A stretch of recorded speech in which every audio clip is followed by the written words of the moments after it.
Hey, how you doing? This is SEIJIHITO here to bring you another live stream with this time I guess you could say viral videos, random videos, however it is that you want to list it. Um and we're gonna look over quite a little bit of videos, roughly the same amount that we normally happen to see directly on the platform, and have a discussion and see what happens in the comment section, right? So the video that we have here going as title, and we got Donnie in timeout. It states that at least 100 people are deceased after military airstrike hits the wrong target in Nigeria. That seems to be a little bit weird, right? Now, how would it be possible that this would be able to take place? Let's find out. The Nigerian Air Force just killed 100 innocent people, innocent civilians. And they say, you know what?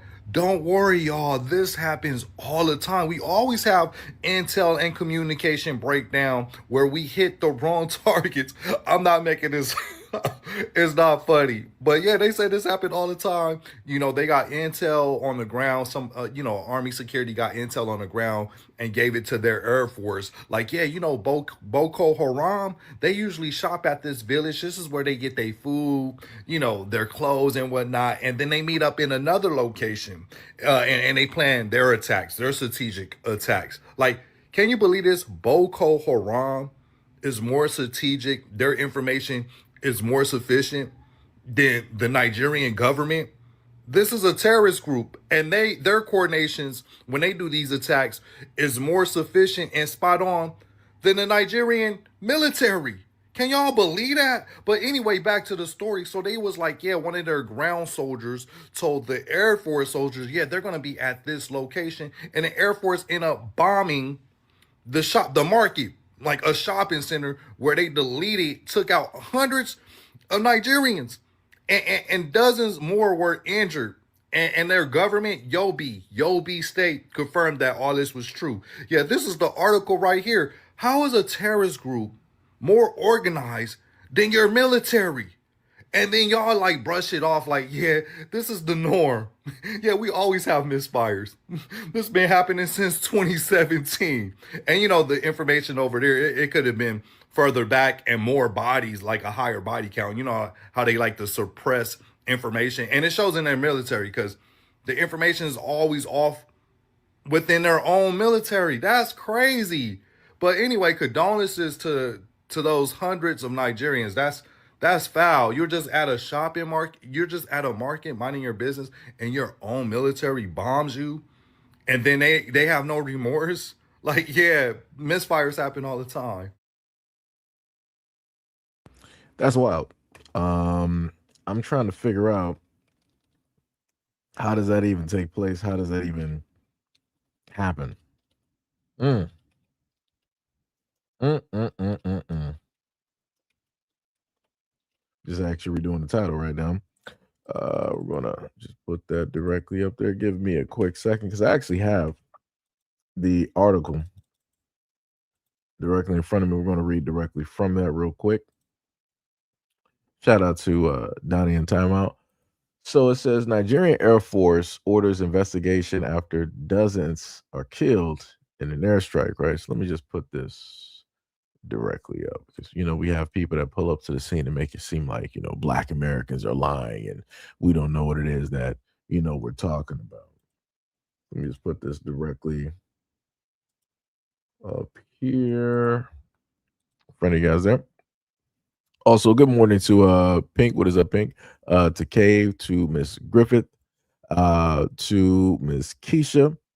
Much love, respect, and appreciation. Good morning, good morning, good morning. So it says that the Nigerian Air Force states that it has launched an investigation after dozens of civilians were reportedly killed in an airstrike on a market on Saturday.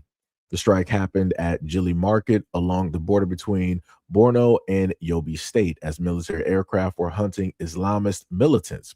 Local residents and Amnesty International states that more than 100 people lost their lives.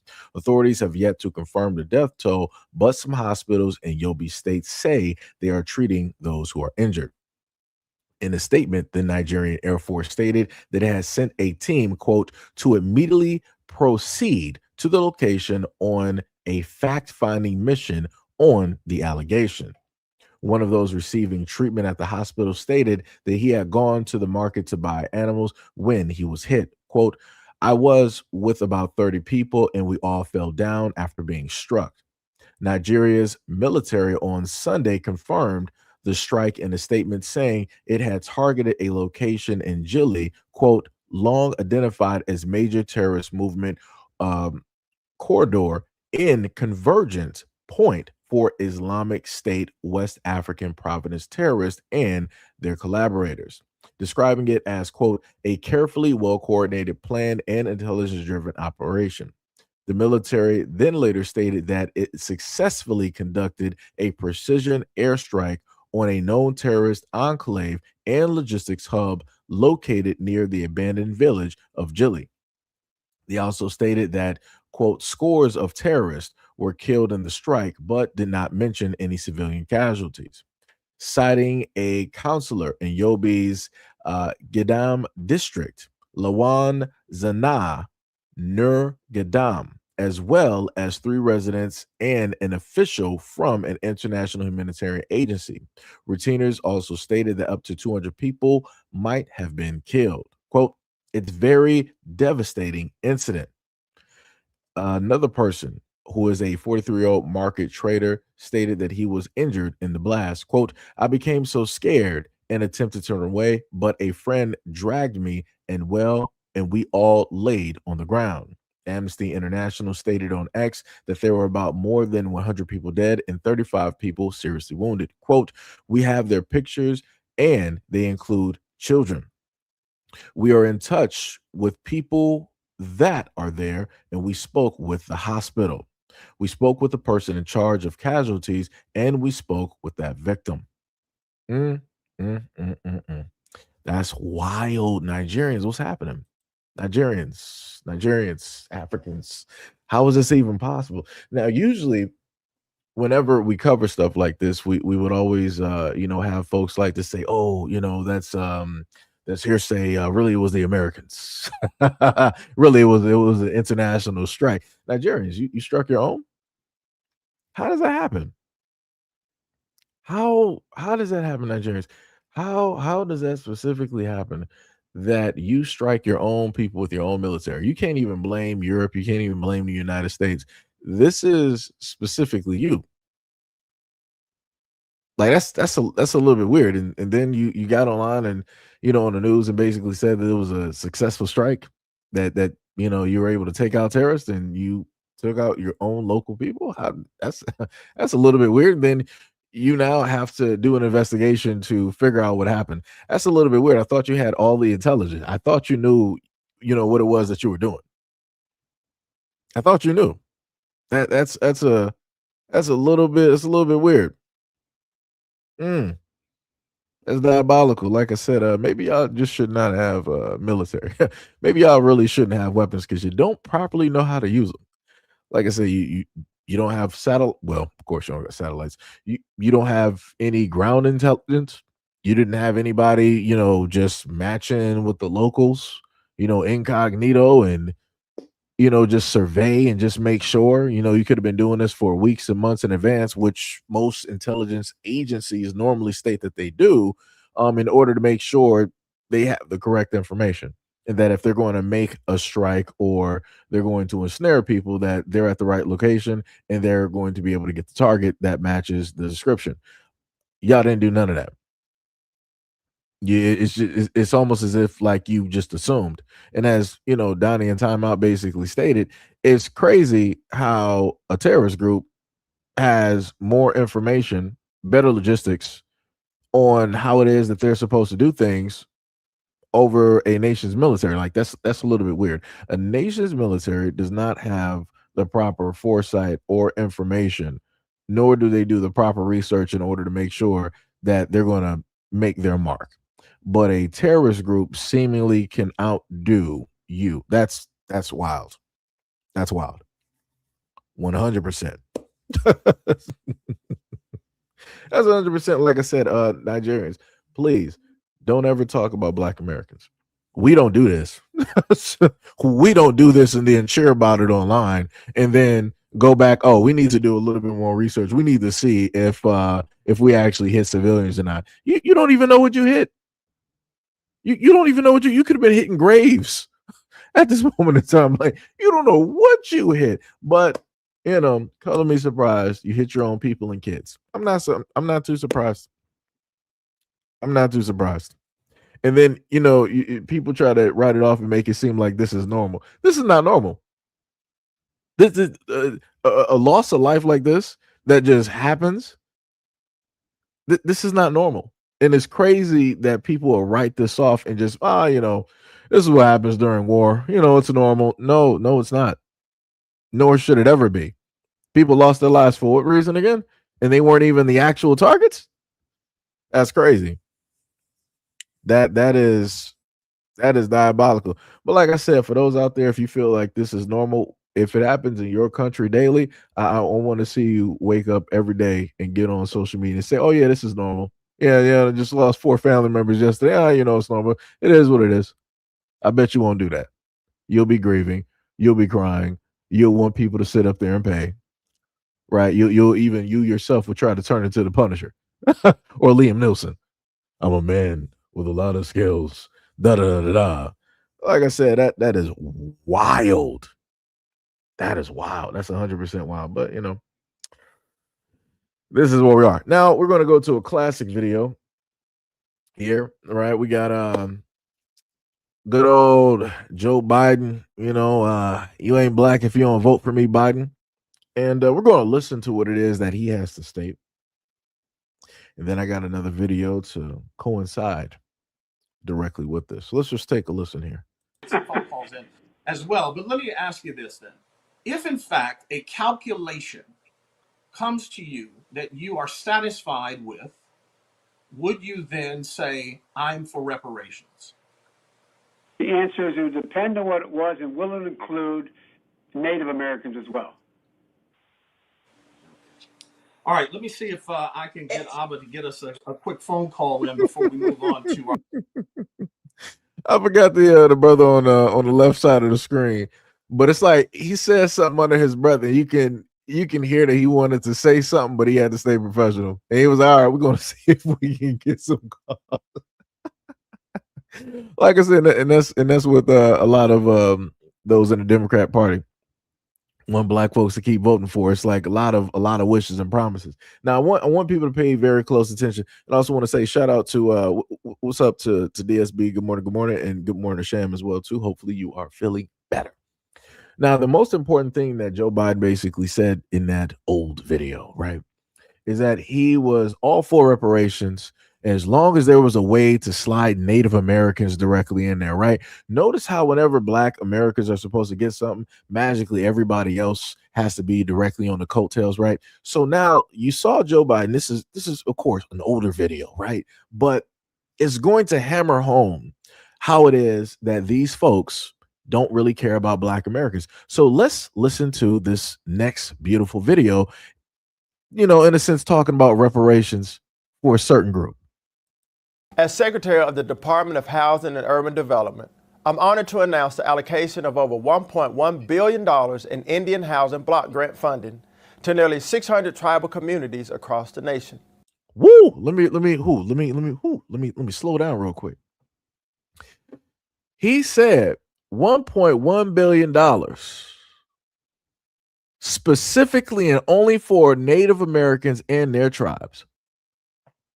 Now, going back to what Joe Biden said, he said that the only way that Black people would even attempt to even whisper, utter words about reparations for Black Americans is if they could somehow, some way include Native Americans.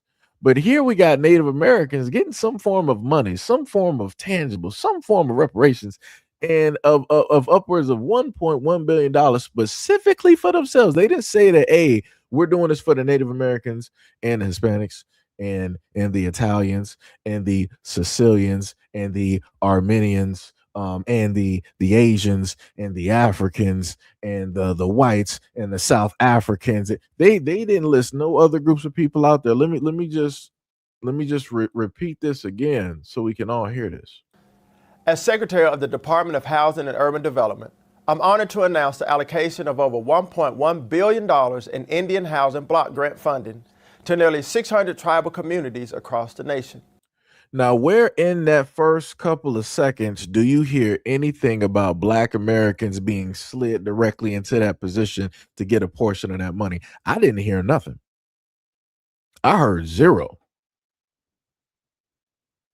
Like I said before, it's very it's funny when Black people bring up topics, when they start talking about tangibles, when we start talking about money causing movement in places. It's crazy how everybody else is able to jump in front of the line and they're able to get theirs.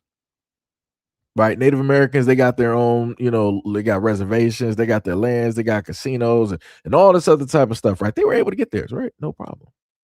But when it deals with Black Americans, what have Black Americans been able to get when it deals with the history of America that we have here? Nothing, realistically, tangible wise.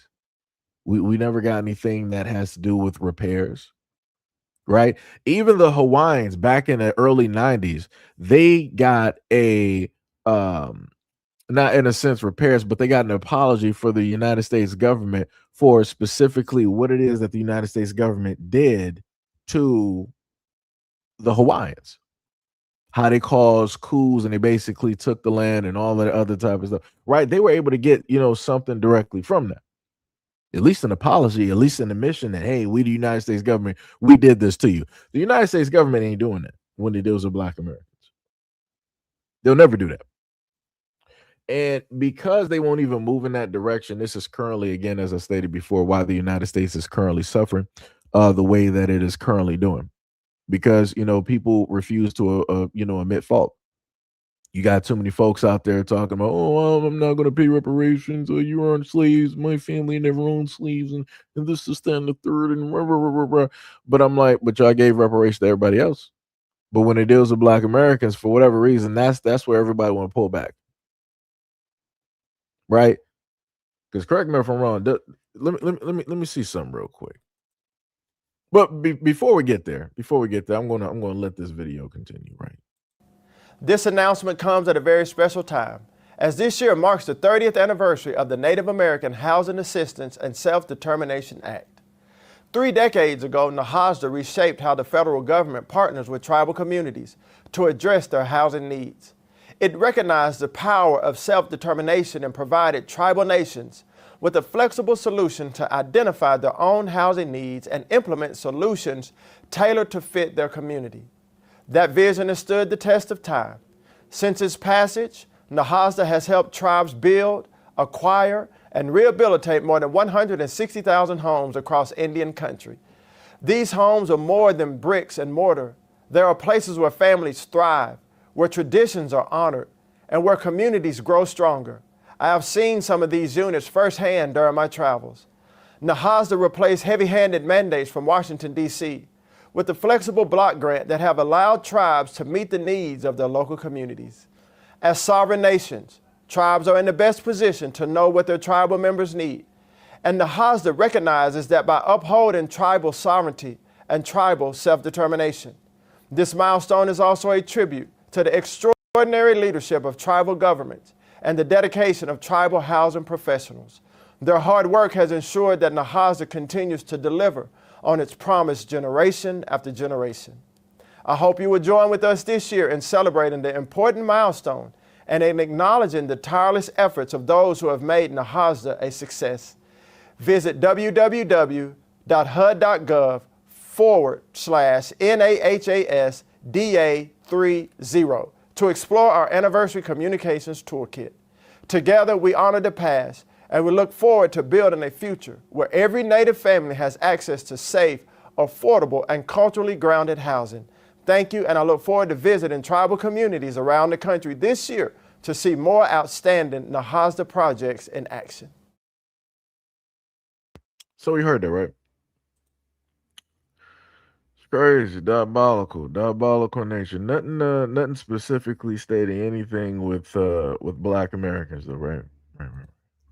But everybody else is able to get a form of reparations and or help by way of the United States government, right?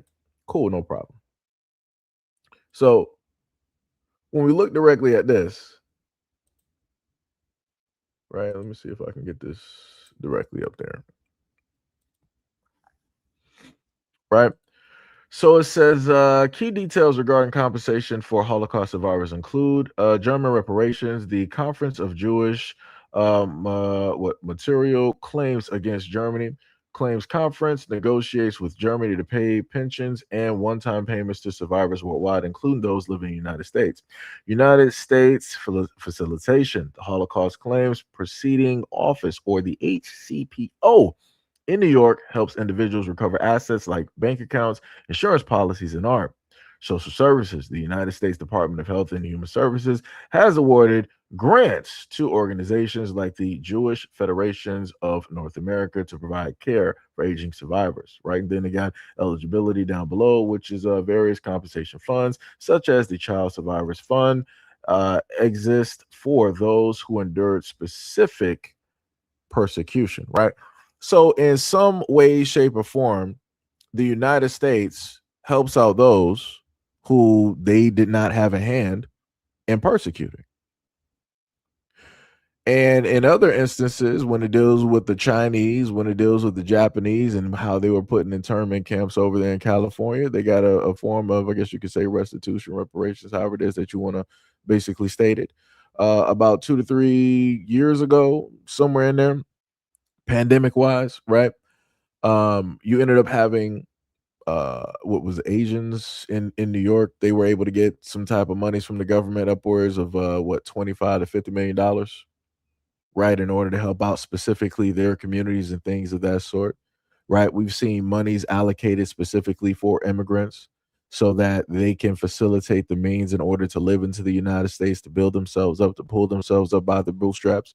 We've had instances from books that I have where you had the first waves, the first three waves of Cubans, specifically the first two, and how it is that the United States government was backing the Cubans, how you had CIA backed businesses, specifically in Cuban areas, how Cubans were able to get government assistance, how they were able to get monies allocated specifically to them and their communities.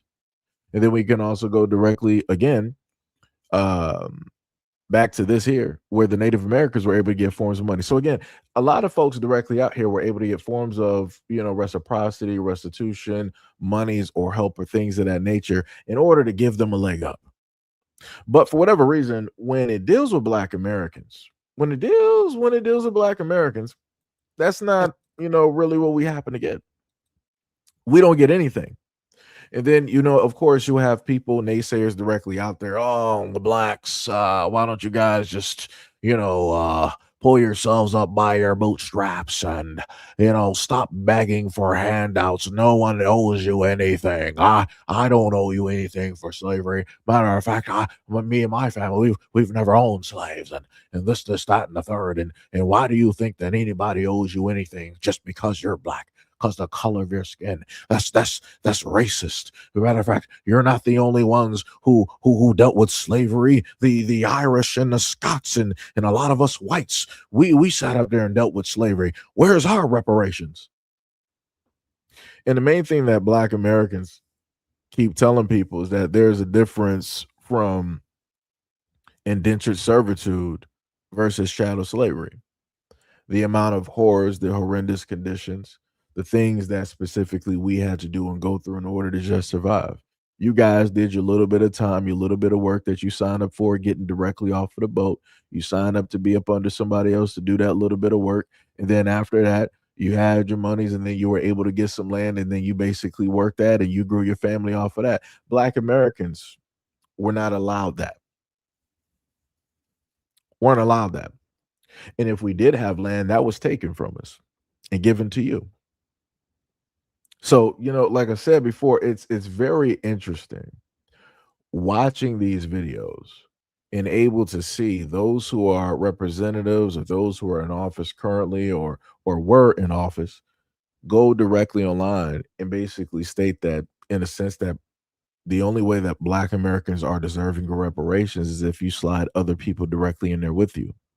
And then to turn around in 2026 or 2025, and you have folks get online and they're sitting up there saying that, hey, we've allocated specific funds only for this demographic. Now, I could have sworn that there's a white majority out there that normally say that if you're allocating money for a specific group, aka black people, that's deemed to be racist because you're saying that only they can get that money because of the color of their skin, and that I, as a white person, cannot get that money because of the color of my skin. That's racist. You can't do that. This is America. But yet, I'm listening to somebody basically state that Native Americans have money specifically allocated for them. Do you think that you're going to hear white people crying about that? No, they're not going to cry about that because a lot of white people like to turn around and say, as their $5 Indians, that, oh, I'm Cherokee. Oh, I'm this, I'm Choctaw, I'm this, I'm that, and all this other type of stuff. But I'm like, the moment in time that Black Americans say that they have a Native American in their blood, everybody's like, hold the phone, that's impossible. No, no, no, no, no. You're just black. You can never have Native in your blood. Never. It's wild. It's wild. So it's like white people, go through, lengths and hoops to claim everything. Shout out to the Dolls Rolls, where again, you guys only had to pay a few pennies in order to get written down as being Native American. Wild work though. Wild work. But it'd be like that though. It'd be like that. It'd be like that. I do see some folks. This be said had the time to, or had the time somebody else said, yeah, I had to block him, but I am blocked and just timed them out. Oh no, it's whatever. Like I said, it becomes on y'all discretion. I tell people all the time, if people don't pay attention to the chat and they happen to say something wrong, hey, if you can no longer talk, it ain't on me. You obviously said something that made my moderators mad, and it be like that. Like I said, trust me, I ain't gonna get mad at you. It be like that. But you got one person up here, look like they got a AI image of Kurt Cobain directly up there. Crazy work. Went out by drugs, didn't he? And that also seems to be the theme with a lot of white kids out here, drugs. But beyond that, right? Person wanted to say that Black Americans not going to get anything. I mean, that's cool. That's no problem. And like I said before, because I know how racist y'all are, and y'all don't have the simple understanding, quick maths, where if Black Americans were given money, that automatically that's going to feed right back into the United States. And that's going to be for the betterment of everybody. So that's for all of these white businesses, all of these white balls. Like I said, you'll have Black Americans out here buying homes, which seemingly a lot of people can't even afford at this moment in time. We will be buying cars. We would go directly to your mall. We would patronize your businesses, but you are too deaf, dumb, and stupid to actually realize that.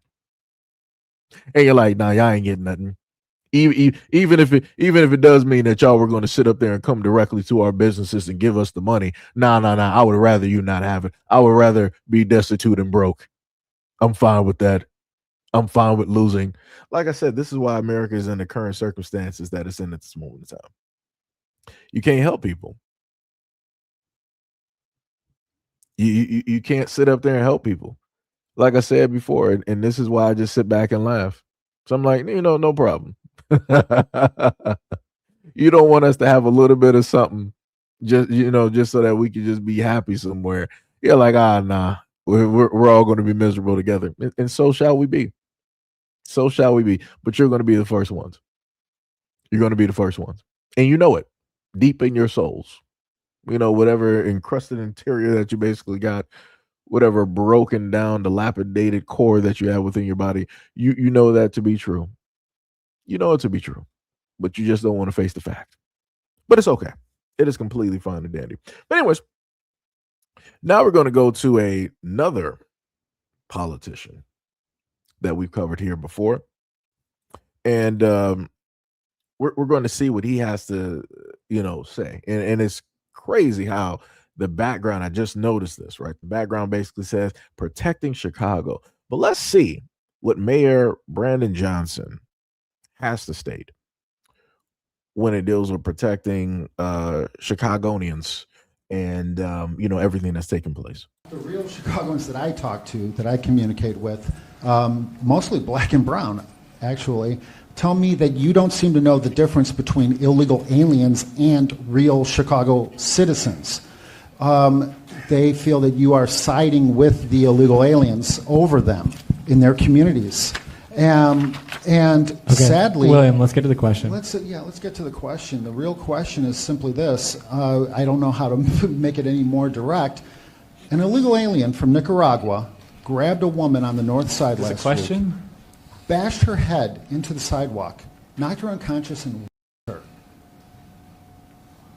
If that had been your wife, Stacey. Okay, all right, we're not going to answer it. Thank you. Thanks, William. All right. Would you want ICE to deport her? All right. Let's move on. Yes or no? Let's move on. Answer the question as a man, not as mayor, but as a man. Would you want Thank you. to deport? Notice how he couldn't even answer the question. And that was a very direct question.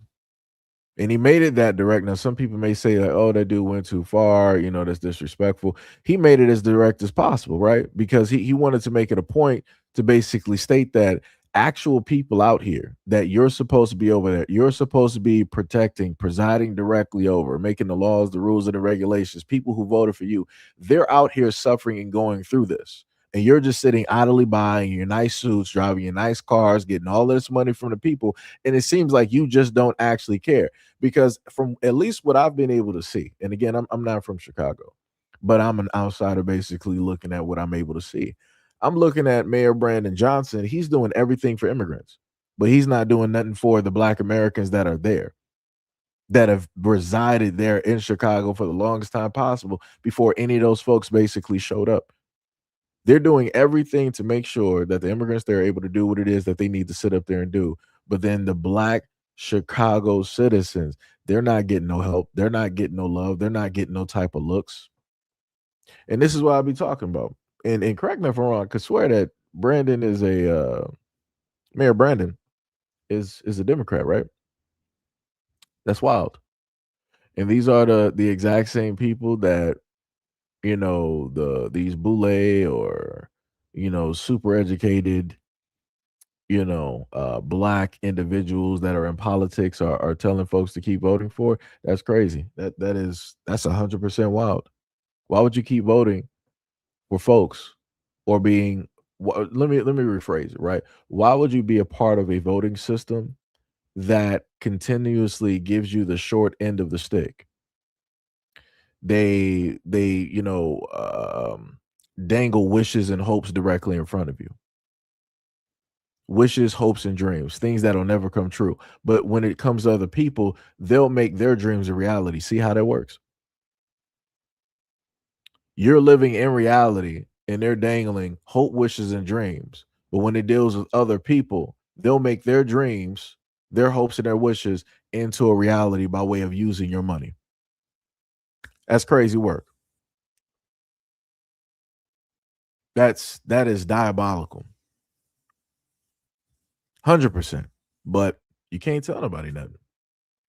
People want to continue to keep pushing Black folks directly in this exact same direction and hoping that Black Americans are just going to be stupid. It's like, we can just keep kumbaya, my Lord, we shall look. They're going to just keep pushing directly in the same direction, thinking that it's going to be the exact same thing. Thinking that they ain't going to skip a beat, thinking that Black Americans are just going to stay docile, just going to stay stupid, not going to pay attention, not going to put two and two together.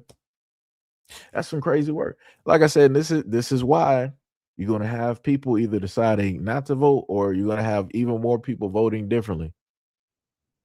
And like I said, they're going to only have themselves to blame.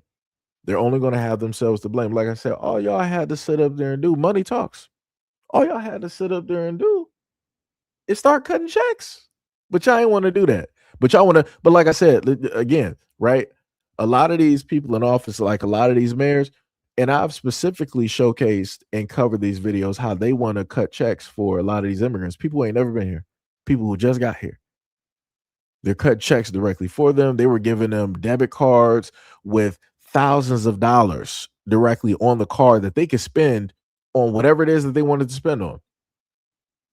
But yet, I want to remind you, you got white Americans out here when it deals with quote unquote all the snap and the EBT. It's the blacks. They're using up all the money. They're robbing America blind, right? When it deals with black Americans basically just buying everyday goods, they lose their minds.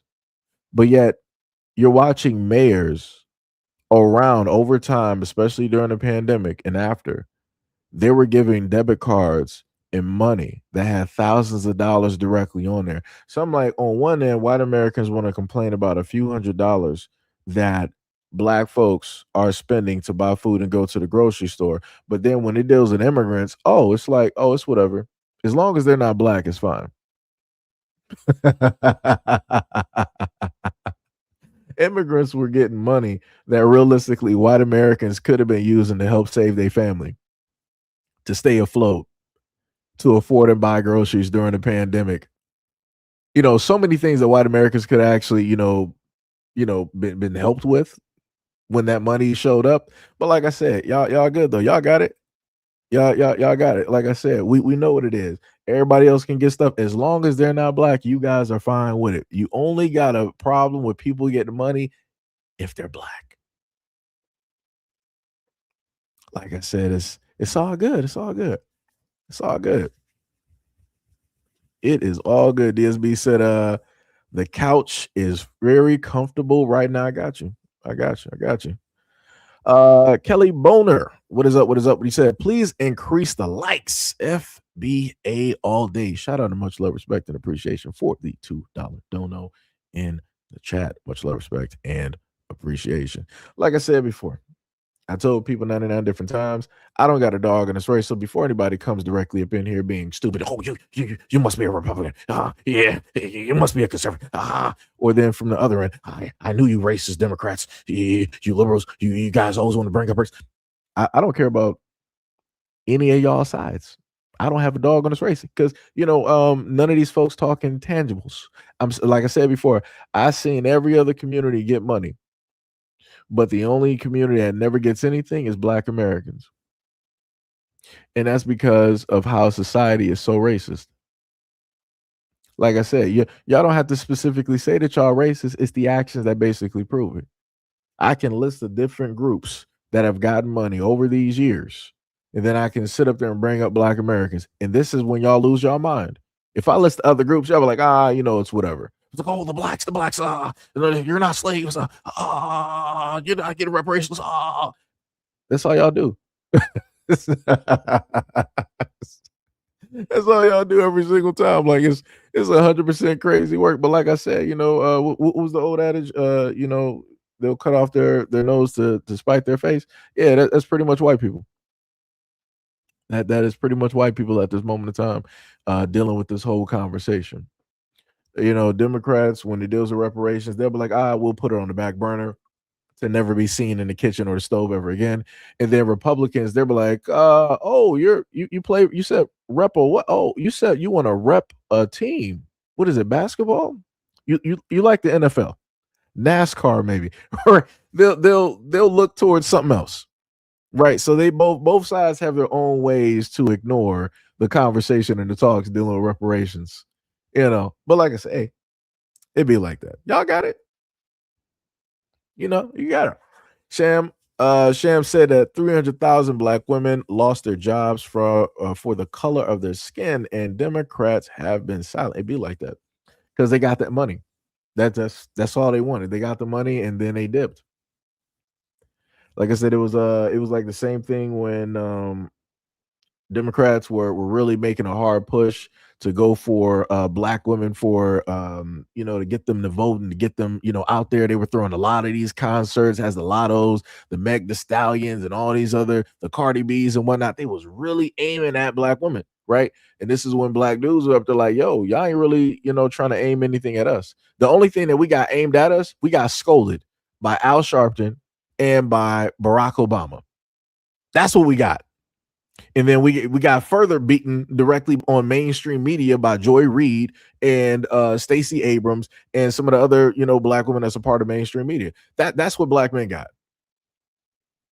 right? We got told that we're afraid of strong, powerful, independent black women, women in position. We're misogynists and all this other type of stuff. And this is our last hurrah. This is the only way that we'll be able to win. And we should not be fearing a black woman in office and all this. That's what we got. Black women got upliftment, and black men got treated like children.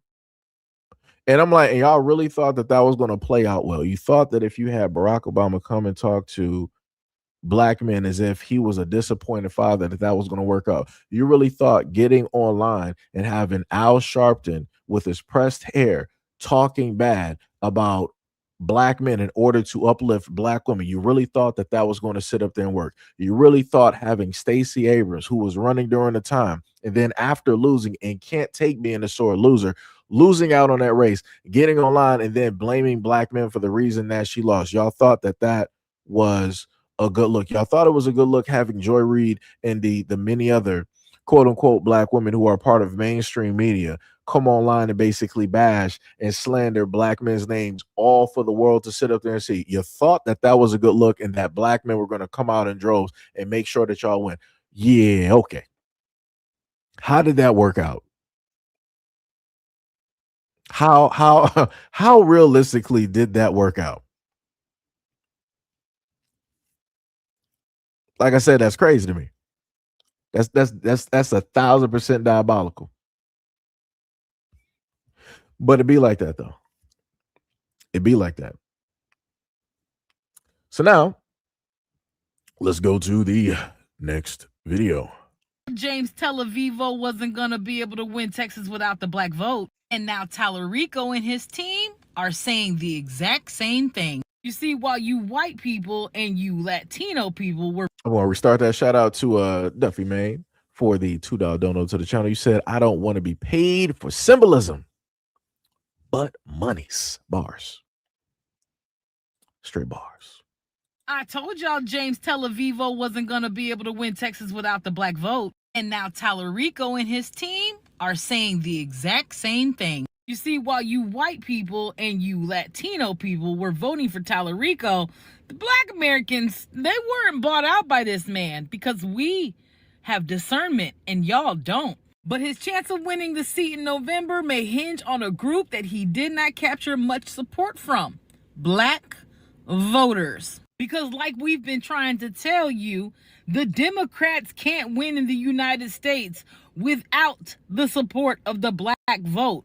We almost single-handedly won the election for Kamala by ourselves. You understand that, right? We represented 45% of the base that voted for Kamala. When I start seeing leftists like Hassan Piker saying that he supports or endorses a specific candidate, I start to perk my ears up, because if y'all don't remember, he also endorsed John Fetterman. You're gonna fucking follow the ins and outs of electoral politics.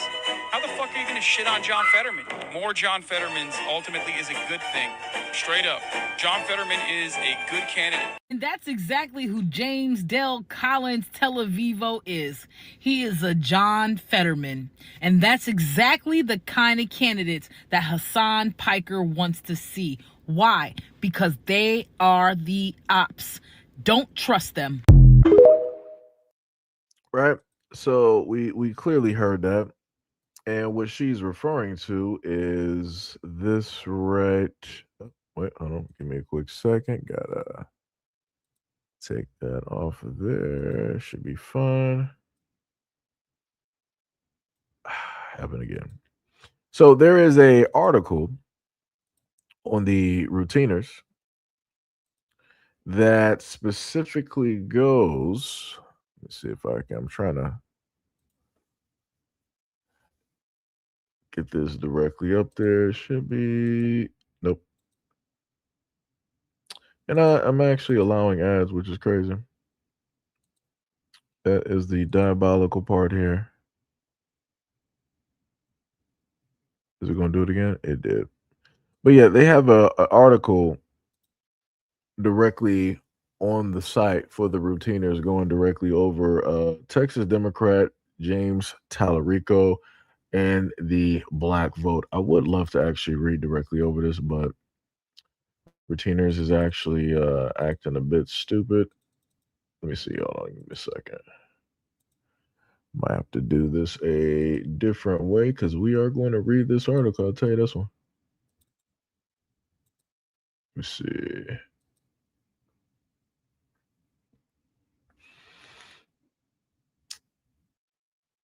All right, so we should be good on that.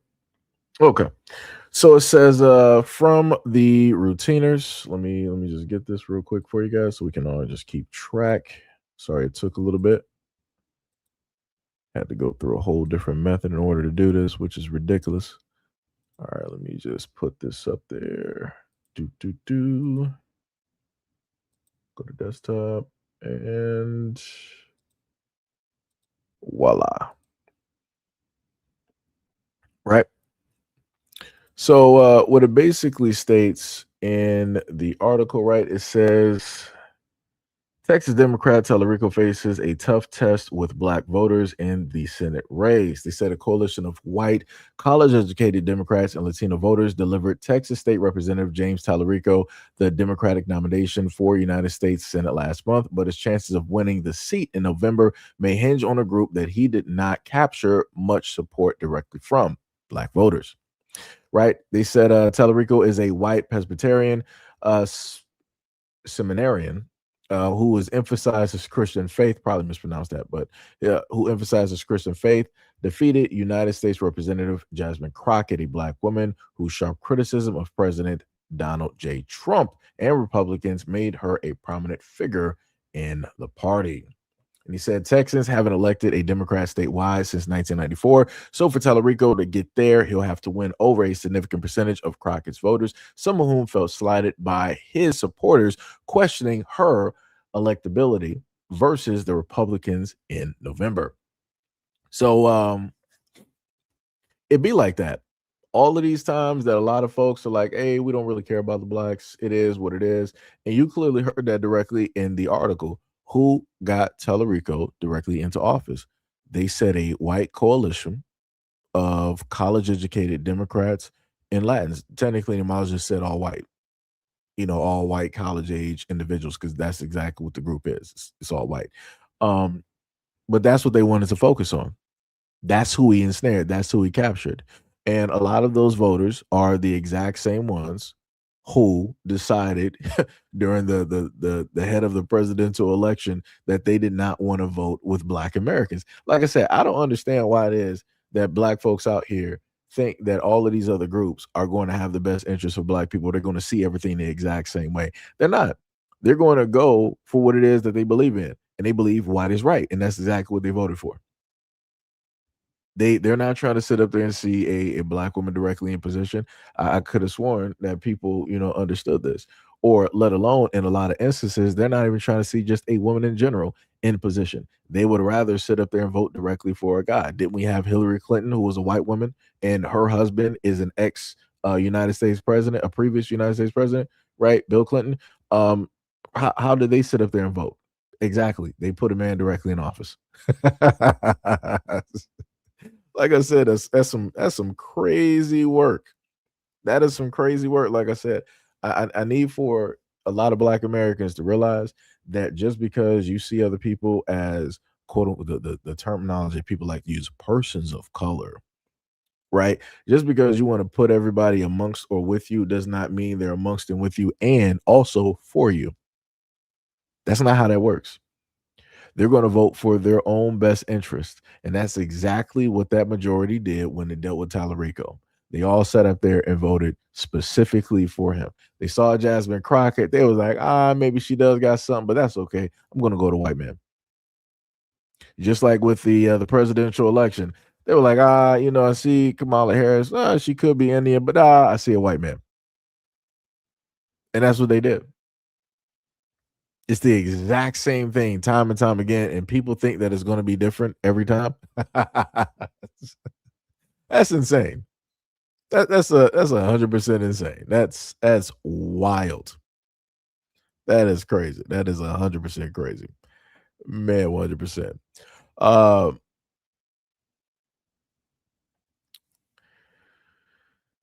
That's crazy. So I'm gonna make sure to use this in like some video later on, right? Because I like how you worded that. It's always somebody with Cruz in their name. They'll be like, "Yeah, we got Jasmine Crockett, and we're not done with you blacks."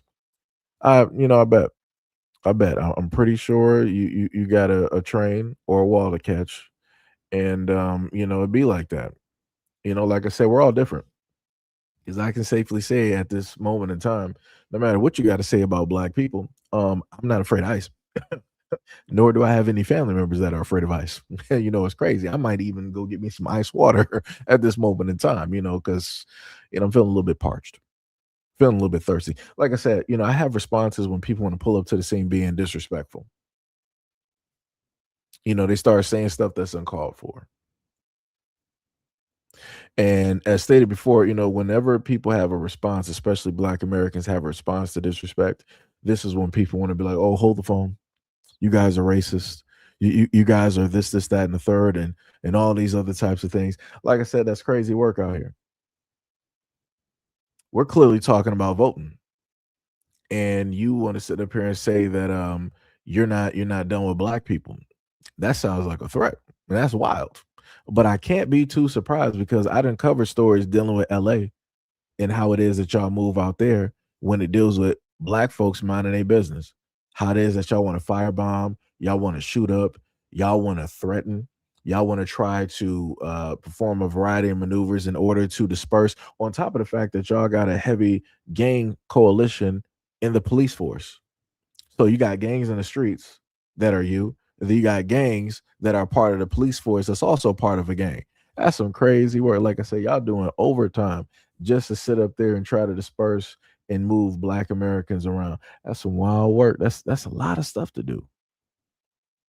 That's a lot of stuff. And then you got political officials directly up over yonder that specifically say that they don't mess with the blacks. Mm, and y'all the same group that also had a lawsuit going on with Google. Like I said, I love bringing up a lot of this stuff. Y'all the same ones that had a lawsuit going on with Google. And y'all specifically went to a judge and told them, like, "Hey, we don't want the blacks a part of our lawsuit. We fine with everybody else. We just don't want the blacks." And that's why y'all came up real short with that 25 to 27 million. But then when black Americans got involved and they had their own lawsuit, it was upwards to like 50 mil. See how racism gets you? Somehow, some way, it just doesn't pay out for you being stupid.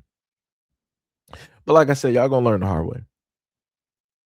And this is why I keep repeatedly showing the video where y'all were clamoring and slobbering and glazing Trump and the Republican Party. You will vote for Donald Trump and all this other type of stuff.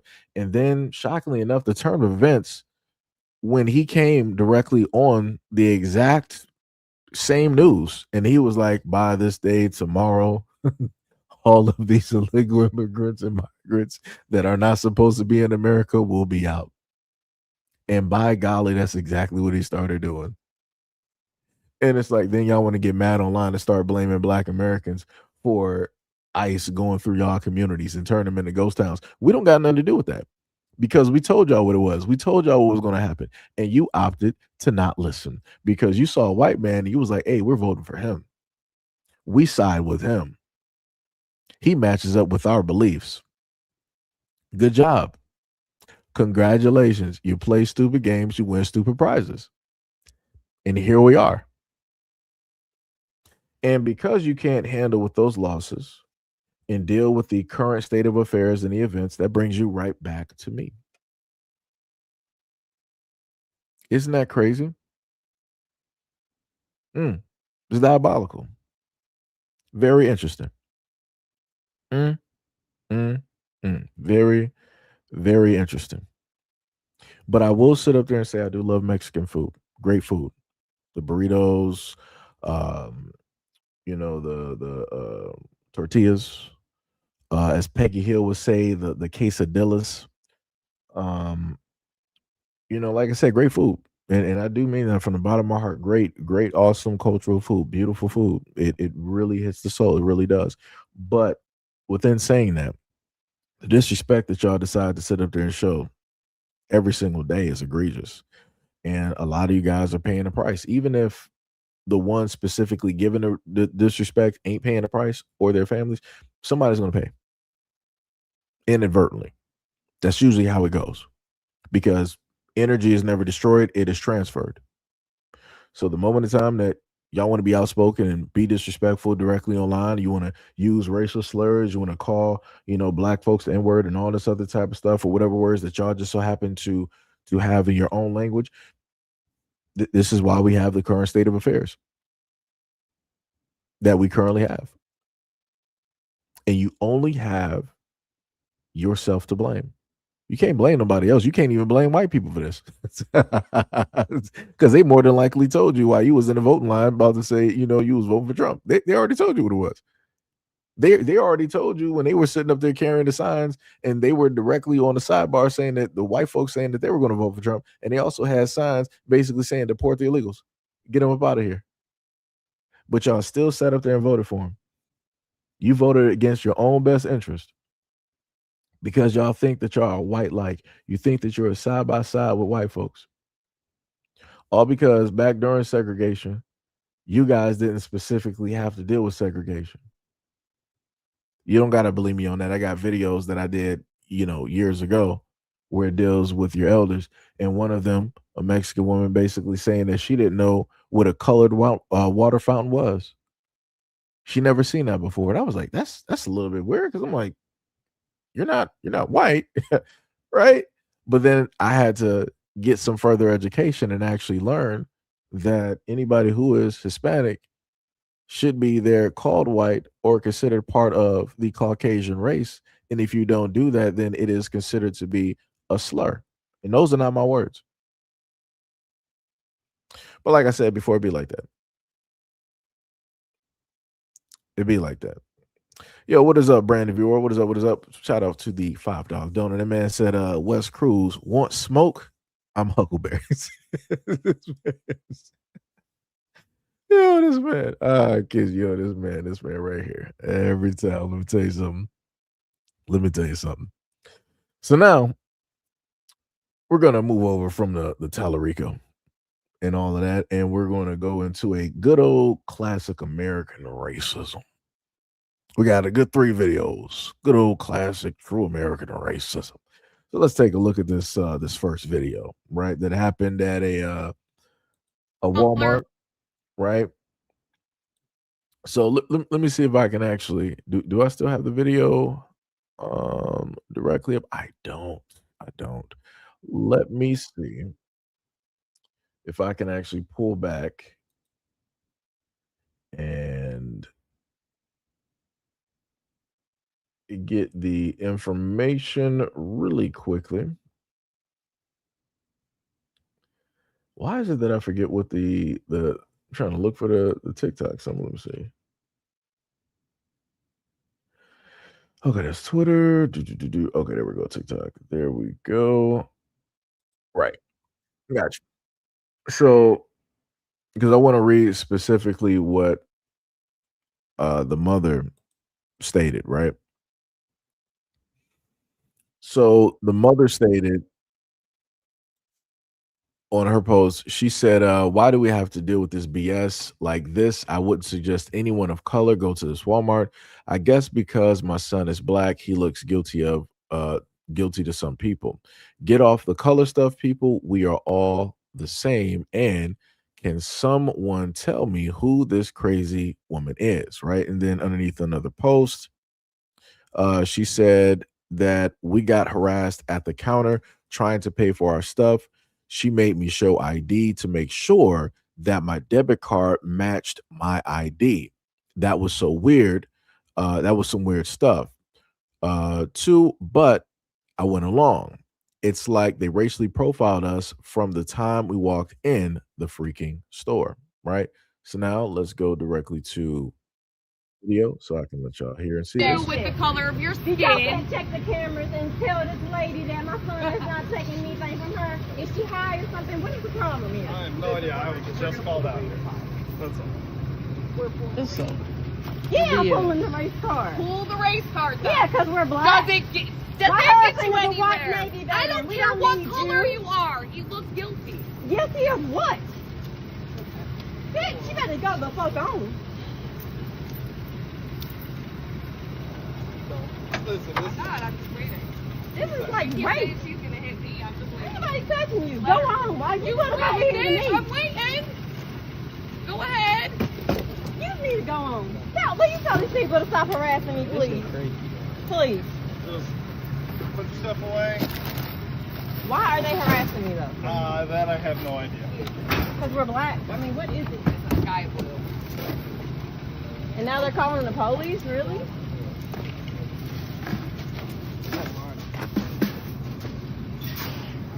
It is racist. We have to wait for the call to come.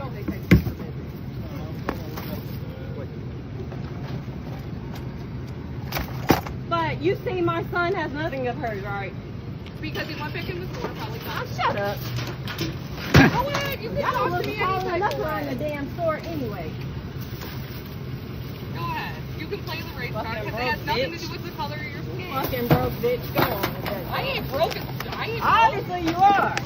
I'm not going to steal a wallet from you, bitch. You need me to give you the money. Is that the problem?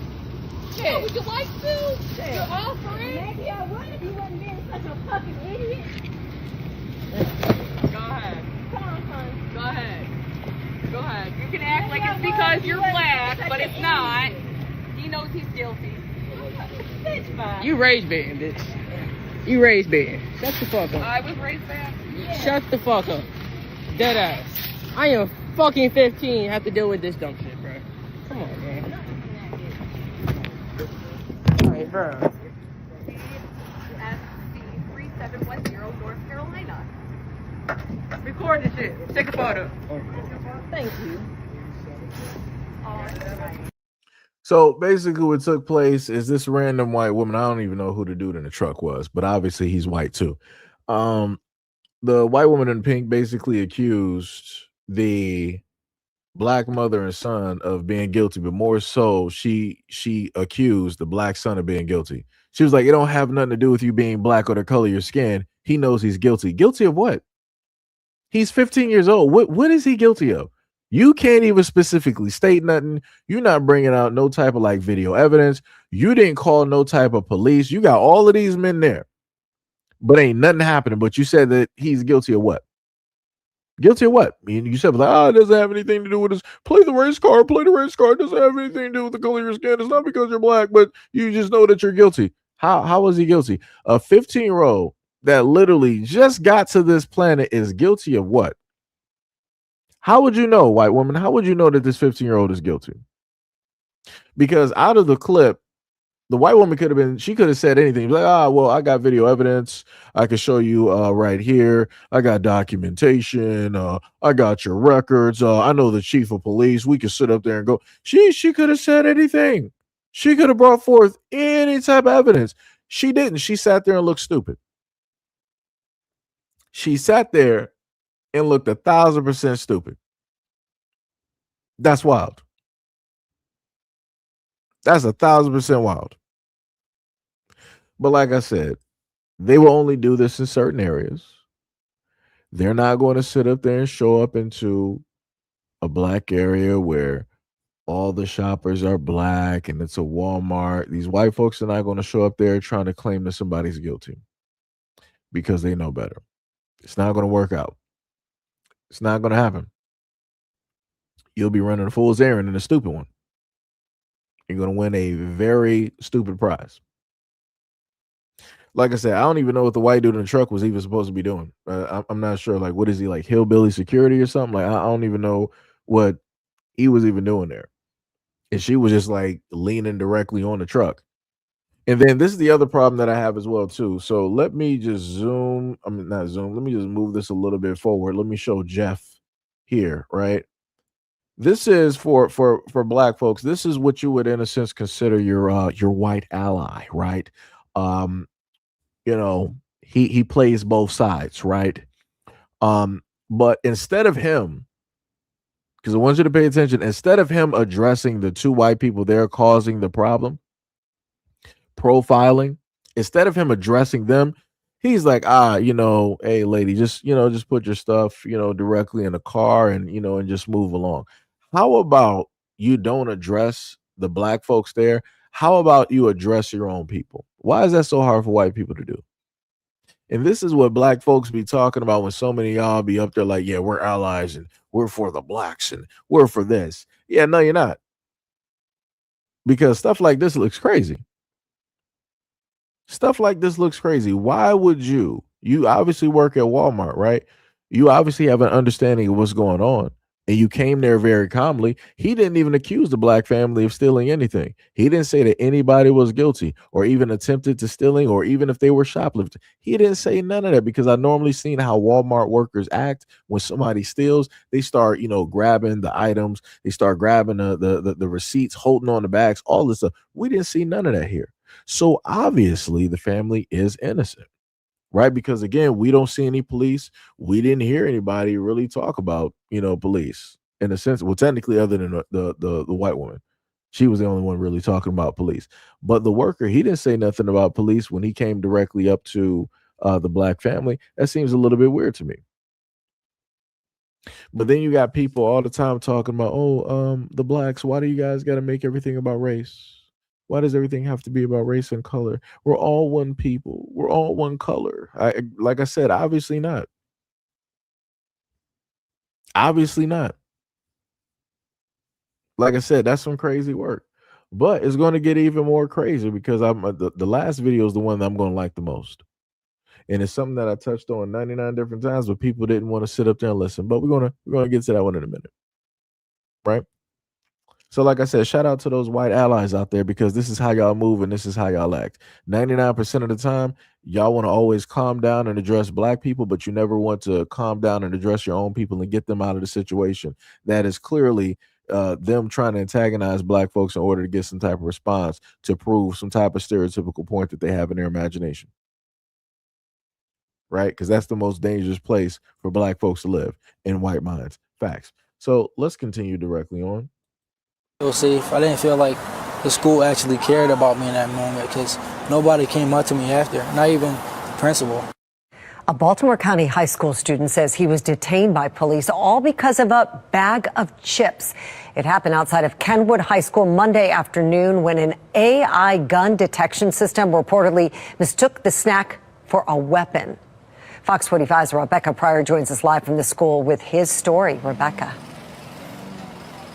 Mary, this new AI technology implemented in Baltimore County just last year, it aims to detect guns before they can even enter a school. But tonight, the software company admitting they made a mistake.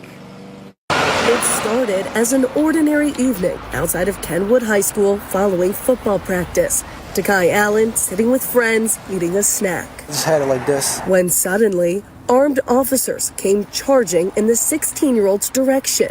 Guns drawn, demanding he get on the ground and handcuffing him. Yeah, it was really aggressive at first. What's running through your mind when they're approaching you? It was mainly like, am I ready to die or like, are they ready to kill me? Because they were all pointing their guns at me and I'm not used to all those guns pointing at me. According to Allen, police accused him of carrying a gun, but after searching him, realized the only thing he was packing, and then they said this looked like a gun, was an empty bag of chips. And then they looked at the picture and they seen the Doritos. I want them to understand that it's actually scary having that many people coming up to you pointing guns at you. It's not a normal feeling. Allen was told officers received the alert from the school's new AI gun detection system. Using pre-existing security cameras, OmniAlert software scans for potential threats and notifies authorities when a weapon is detected. In a statement, OmniAlert offering condolences, saying it regrets the incident. The company claiming the surveillance image, quote, closely resembled a gun being held, adding, while this event was later found to be a false positive, the process functioned as intended to prioritize safety and awareness through rapid human verification. In a letter sent home to parents, the school system echoing those remarks and claiming counseling is being offered to the students involved. But according to Allen, no one has reached out directly. No, they didn't apologize. They just told me it was protocol. I was expecting at least like somebody to talk to me about it. God forbid my grandson could be dead. Had he flinched, twitched, anything. Allen's grandpa, Lamont Davis, saying he understands technology isn't always accurate, but he expected more from police and the school's principal. He doesn't want to come outside unless somebody's out here to pick him up. I want her to reach out to him and go to his class and say, "Are you okay?" I don't feel like going out there anymore because I feel like if I eat another bag of chips or like drink something, that they're going to come again. It's going to happen again. So we heard that, right? And I'm very sad that this happened to this young man, but I'll say it like this though, right? I'm glad that it's put on notice, and nothing is going to get fixed up until this happens to white folks. So I'm hoping that this technology gets placed in all of the white PWIs in their schools, in their elementary schools, and the exact same reaction happens. Because up until something happens to their children, that's the only time that they're going to actually care. Because I promise you right now that there are white people looking at this young man and they're automatically aging him up. It's like, oh, he's not a teenager. That's a grown man. He's 20. He's 23. He's 32 years old. It's fake news. It's fake news. You know, he's an actor. This Democrat shills trying to scaremonger and all this other time. Like that's what they're doing in their mind. Because they don't want to ever think that there's a possibility that yeah, this is wrong and something actually did happen to this person, that he was actually they can never sit up there and think that far. Somehow, some way, it has to be his fault. Just like the white woman that pulled up to the black family and she accused the son of being guilty, which is crazy to me. It's like you said it wasn't off of the color of his skin or who he was, but you said he's automatically guilty. So is he guilty because he's a man? Because if that's the case, then you had two white men that are basically there. You should be saying that they're guilty too, but she wouldn't go that far. But here in this video here, this young man just simply had a bag of chips. That almost seems like the same thing with Trayvon Martin. You had a bag of Skittles, Arizona, hoodie. And then automatically Zimmerman, he was like, you got a gun, and yada, yada, yada. I'm about to apprehend you. Again, wasn't his job to do. Could have just sat up there and called police. He decided to get directly into a scuffle.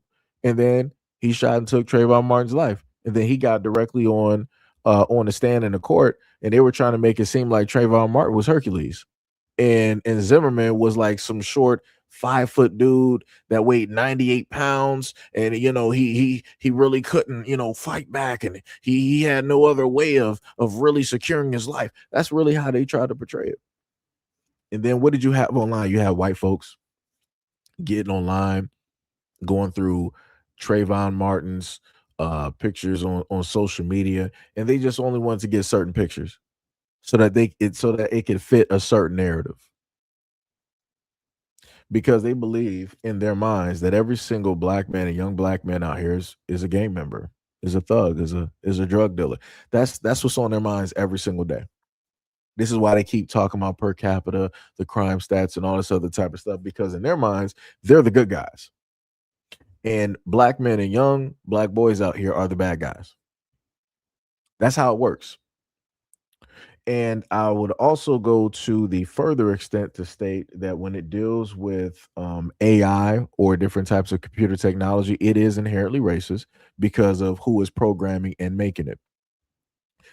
This is why when it deals with certain types of programs that's supposed to read skin color, it can't read it because of who programmed it. Now, you can have tech out there that can read melanin, and they can tell the difference, but they opt not to do it because they don't want to.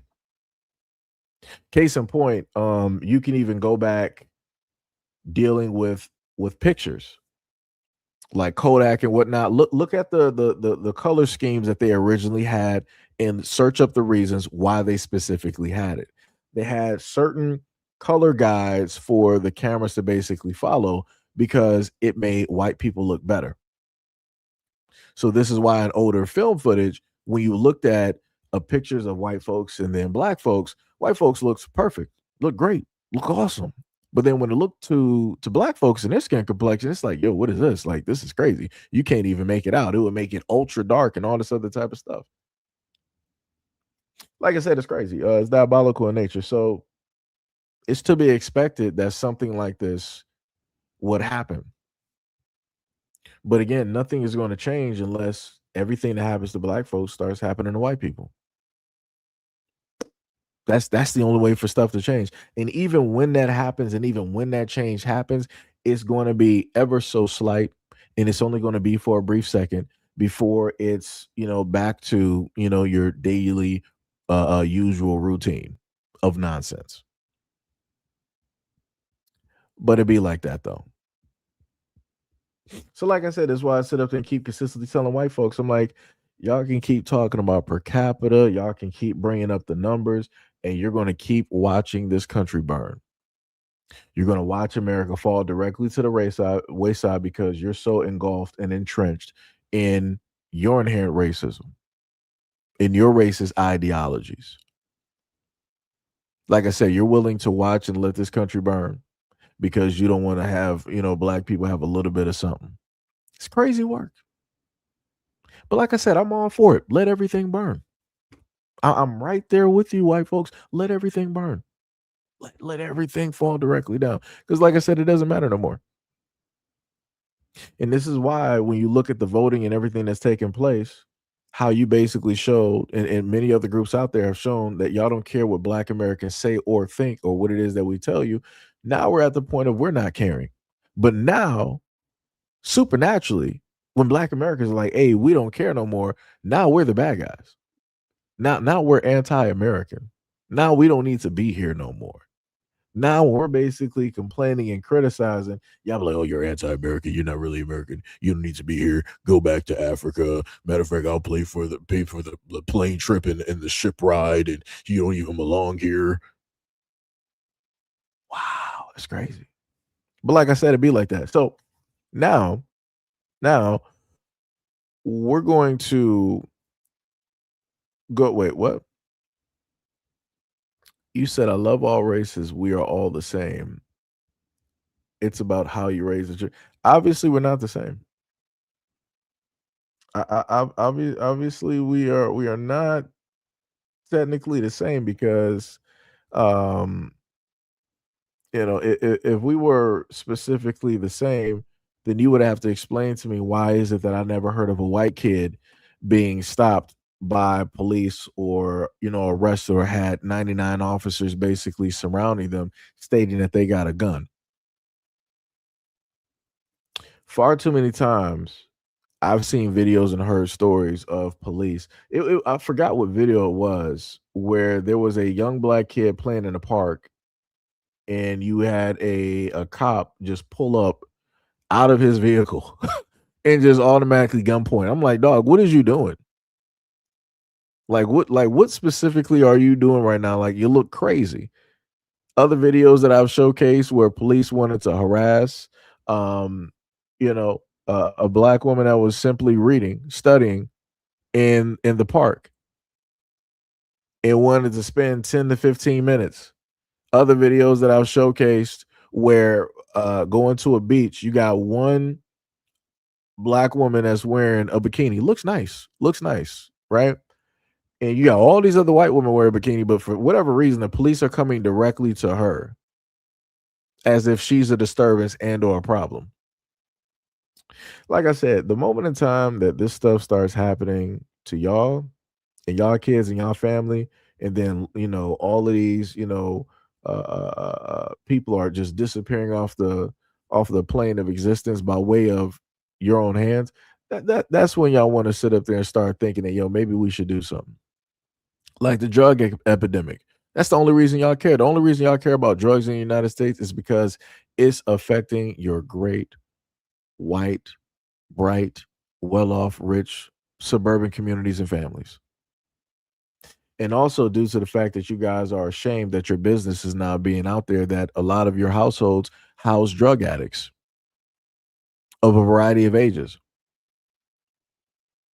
This is why you guys have come through with monies by way of the government or other means to create facilities in your own communities of which your own people can come there, use needles, use what is it, class A or whatever the highest class of drugs is. It doesn't matter if it's those methamphetamines or other types of drugs that shouldn't be on the streets. They can come there to those facilities, use clean needles and all these other types of things, inject themselves, and then walk out.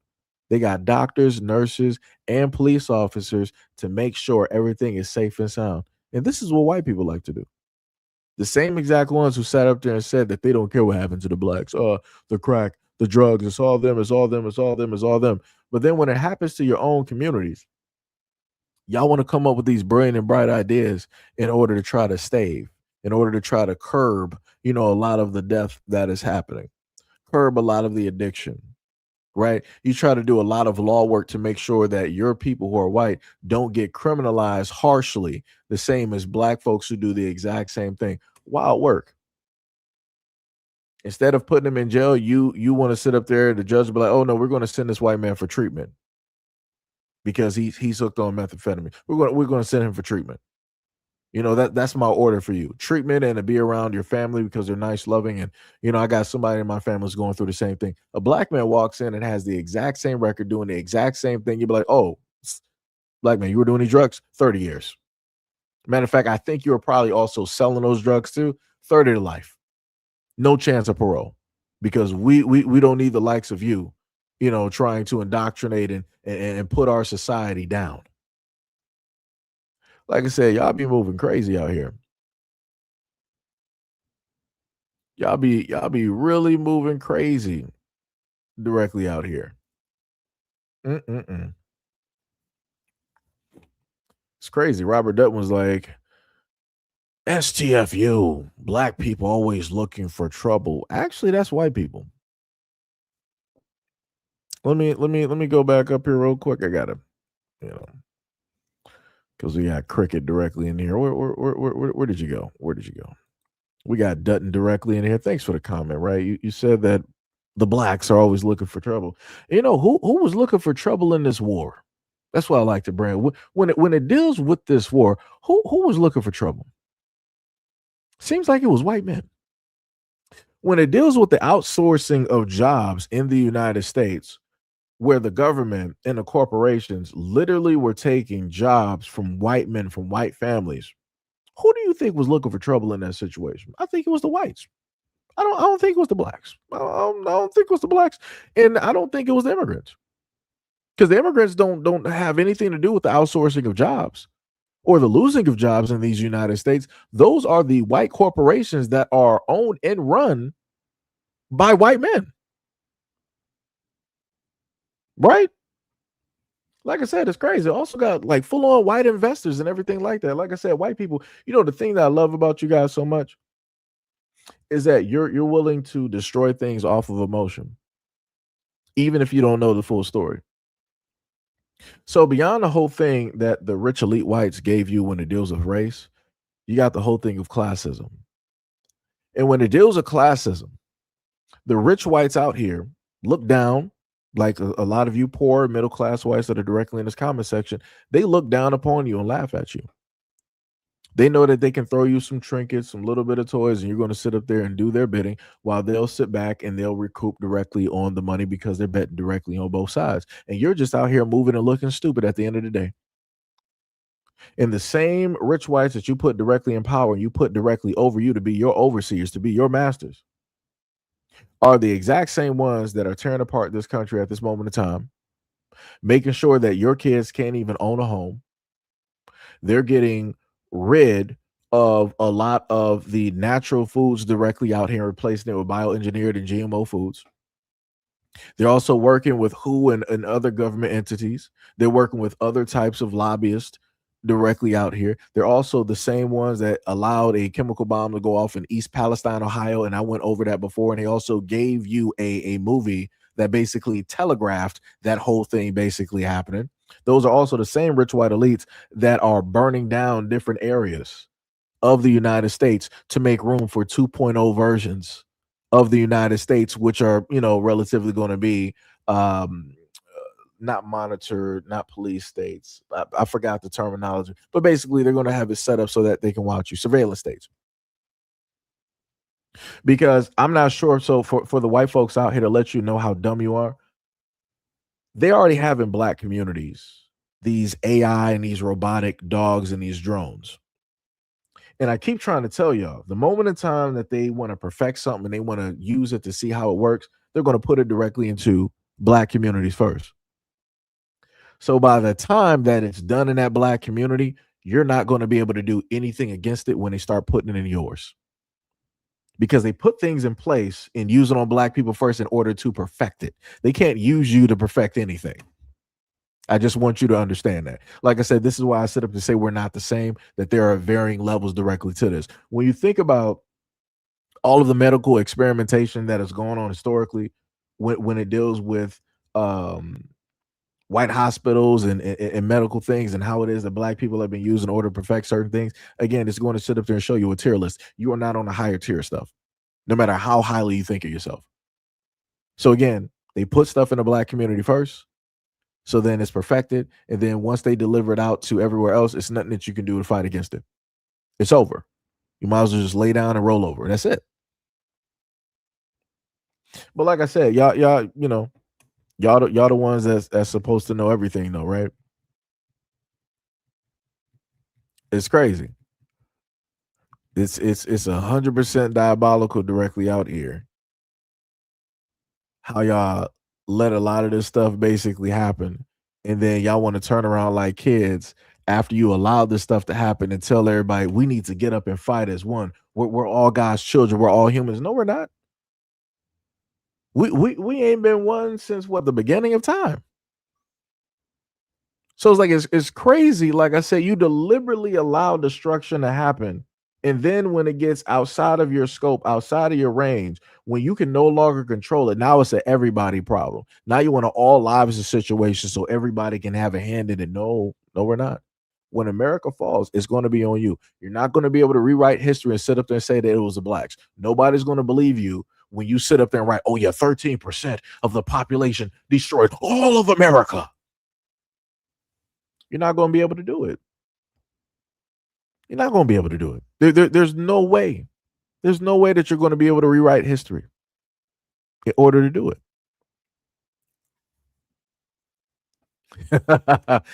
Then we got Carly sitting up there coming up all late. Like I said, this is why I love doing live streams. People, come up real late and don't know anything about nothing, and then they decide that they just want to speak when realistically they've probably been here for a long enough time to understand what it is. It'd be like that. Like I said, people have already spotted you, and you've already been warned. So, you said it's not just black communities. There are other low class families who aren't black. For example, I come from Pacific Islander family, homeless and struggling. I get you.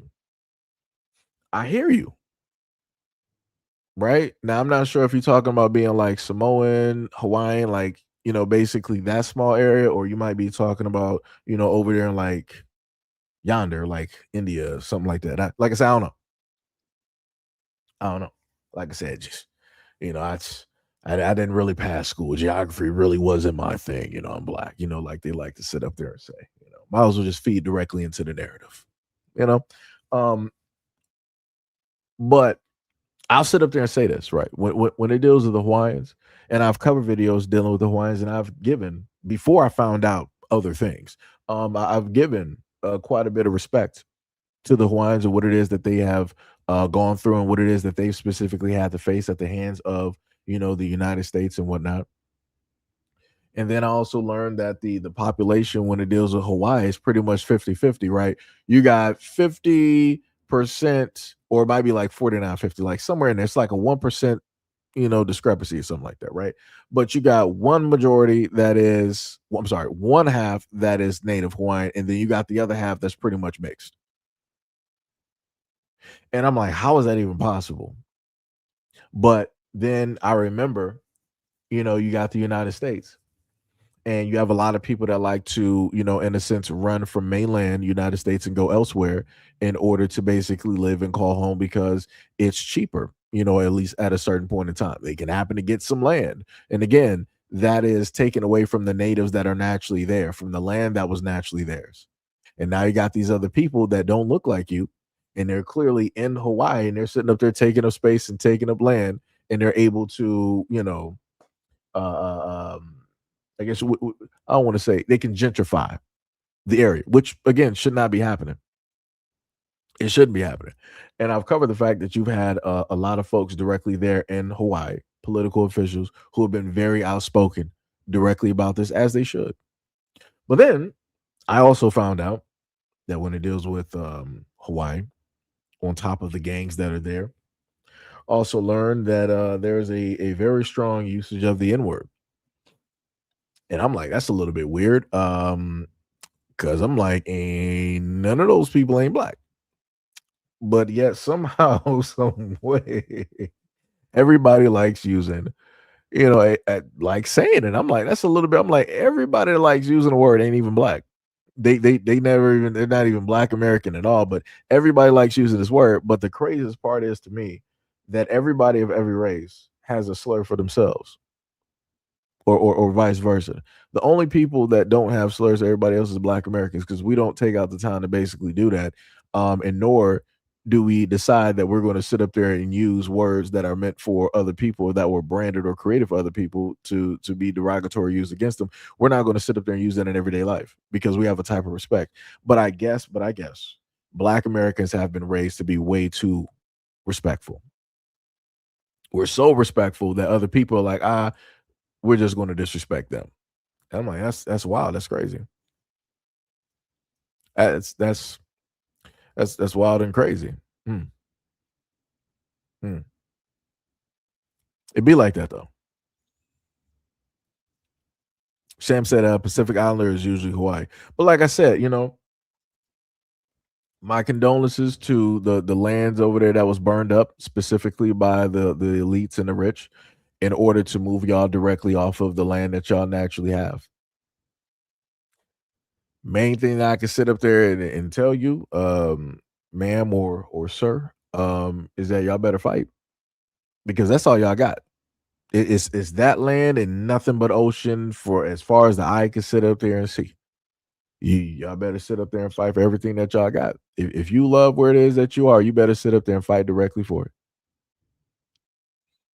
Like I said, because the exact same way that you got Africa looking at a whole takeover where other nations are coming directly there to take whatever it is that they can get, you're looking at that exact same thing in Hawaii.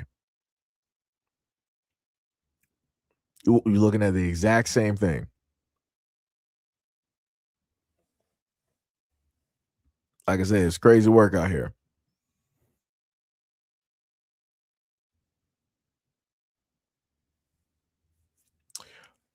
Hold on, let me see this real quick. You said just another crackpot tinfoil hat Alex Jones wannabe. That's a little bit weird. Wait, do I sound white? Am I white, guys? Because last time I checked, Alex Jones, I know who Alex Jones is, but last time I checked, Alex Jones is white. He's Caucasian, European descendant. So I'm a little bit confused. How did I all of a sudden become a white wannabe? It's a little bit confusing. And you said you literally spread Trump's propaganda during the election. This is your fault. So when was I spreading Trump propaganda? Could you give me some clues here, right? Because obviously you're making it seem as though that you watched all of my content. And I know for sure you didn't watch 3,000 of my videos. I know for sure directly on that. And then on top of the other videos that I had prior to that, thousands. Like I said, I know you didn't watch those videos. So what do you mean? Let me know. I made sure to bookmark your comments so I can further return directly to it. Unless my moderators got to. I don't know. Let me see what we got directly down here. We got oh wait, Tony Love. Hey, dumb channels like this always discriminating against people who made you smart. That's wild. That's wild, brother. So magically, it's a dumb channel because you came in on the last part. Out of what, this is about like an hour and 34 minutes. You don't know anything about anything that's clearly being stated or going on here, but this is a dumb channel. You're the only one that's actually dumb, because instead of trying to figure out, trying to question, trying to even state a question to me to try to figure out some stuff. You didn't want to do that. You want to go off your own theories. You had something already pre-written. Crazy work. Diabolical in nature. Like I said, I got you because I got some folks rolling up here. I'm gonna have a hate me now, hate me later segment. That's going to sit up there. I'm gonna make sure that's gonna happen. Desi said the locals were forced to move to mainland because the United States took over a third of the island. Many land was taken and jobs grew limited. Most joined the military or moved to the mainland for more jobs. Oh yeah. Trust me, I know. Trust me, I spent time. When I mean I spent time and I think it had to be over 15 minutes. But I know I did quite a lengthy video and a live stream during the time, talking about Hawaii and everything that basically took place and and all of that good stuff. Trust me. Oh, trust me, I know.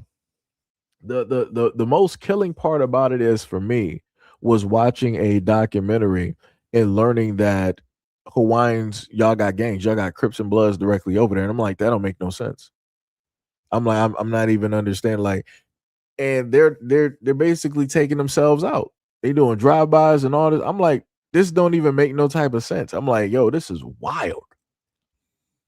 Like I said, when we're basically taught about Hawaiians, we're told, some of the things that happened in history, what America did, and the tribes that were there and the traditions that y'all got, right? The whole nice side, right? But then you got this whole other side where it's a gang culture. And I'm like, I don't even understand that. I'm like, to me, that's wild. I'm like, you have nothing realistically but yourselves there. You got a culture, you got a type of pride there, right? You got ancestors, you got everything there. Why would you need gang culture? Bloods and Crips, like why would you even need that? That don't make no sense. Like like I said, history wise, we know why black folks, why you got Bloods and Crips. We because of the system that is specifically here, right? Everything that we had to deal with here, we get that. But it's like for other people to be sitting up there doing, I'm like, it don't even make any type of sense. And people don't even know the actual history. They're just sitting up there doing it because they think that, oh, it's hard. This is the cool thing. It's like, yeah, if I want to sit up, like I said, it's crazy. It's crazy. It's diabolical. You said to this day, no reparations for the land that was forcefully taken. Hey, y'all gotta, go fight for some stuff. In unison, y'all gotta pull up and tell the United States if the Native Americans can get something, y'all should easily be able to get something. I'm just saying, like, there's been so many like commercials, so many stories, so many television shows, that are American that have basically showcased, talked about it, came directly to Hawaii, and it's like y'all ain't getting nothing. Y'all ain't getting no royalties, no nothing. Y'all just getting more tourists and people that y'all don't want there. Like I said, it's crazy work, but you got to look at the government, and again, the people got to come through as a whole in order to sit up there and say something, in order to get some moves happening. Y'all got to figure it out. Like I said, if Native Americans sit up there and do it, hey, anything is possible. It just ain't possible right now for Black Americans. It'd be like that. You said you're in San Diego right now. Ooh, that's tough. That is tough. Like I said, I know San Diego is nothing in comparison to waking up and looking at Hawaii, the clean air, the lack of noise, the lack of having to worry about this, that, and the third. Like I said, that's tough. That is tough. That is tough.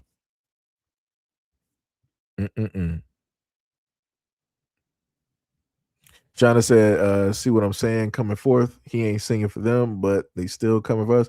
Oh, yeah. You talking about the other folks that be pulling up just like saying nonsense. Yeah. And I keep telling people, it's like, yo, when I do these videos and these live streams, I don't know who you are. Right? Like I said, you got a lot of white men that want to pull up to the scene and they want to start saying a whole bunch of stuff about, either me or just, Black Americans in general. And I'm like, that's a little bit weird because I'm like, we don't even know who you are. The exact same way that you're invisible online up until you show up, that's you in everyday life. And it's like the only time that you can seemingly get some type of attention or some light is if we basically give it to you. If we take notice, like, oh, Look at that thing down there. It's interesting. Very interesting. I'm not sure how they got here, but they got here. All right. Ah.